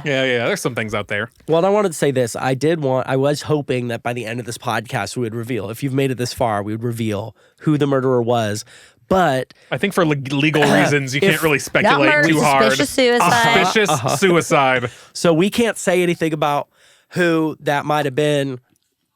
But if you listen to the podcast, you probably get more clues. Look, so I'm going to tell you, I've only listened to 3 episodes so far, and I already know. All right? I already made up my mind. I'm not going to say what that is, though, because I don't want to get sued. But no. Listen, when you're dealing with lawyers. Right? I ain't trying to get into that world. Yeah. Yeah. But yeah, definitely worth a listen. Check it out. But before we get out of here, where can the people find you? I'm on Instagram, Cornelia Rowe. Mm-hmm. I'm not on Twitter. I'm not on. Actually, I'm really only on Instagram. Okay, on Instagram. Yeah. And then you guys have a TikTok, don't you? We do. We have an Instagram. We have a TikTok. Once Upon a Time in Nashville. No, I think it's Once Upon a Time in Nash. Okay. And I have seen there's bonus content. There's a little bonus content on TikTok. I saw your producer on there talking about. Yes, the wonderful Lara Shanehalls. She's one of the producers. She's got a great podcast. She's got a really, really good podcast. It's about the kind of the Bravo world. It's called. She started it about Vanderpump Rules. It's called Sexy Unique Podcast Sup. It's really, it's really funny. It's very sharp. It's and very, very popular. She tours it and everything. Oh wow. Yeah. Oh wow. Yeah, she's hilarious. She's so funny.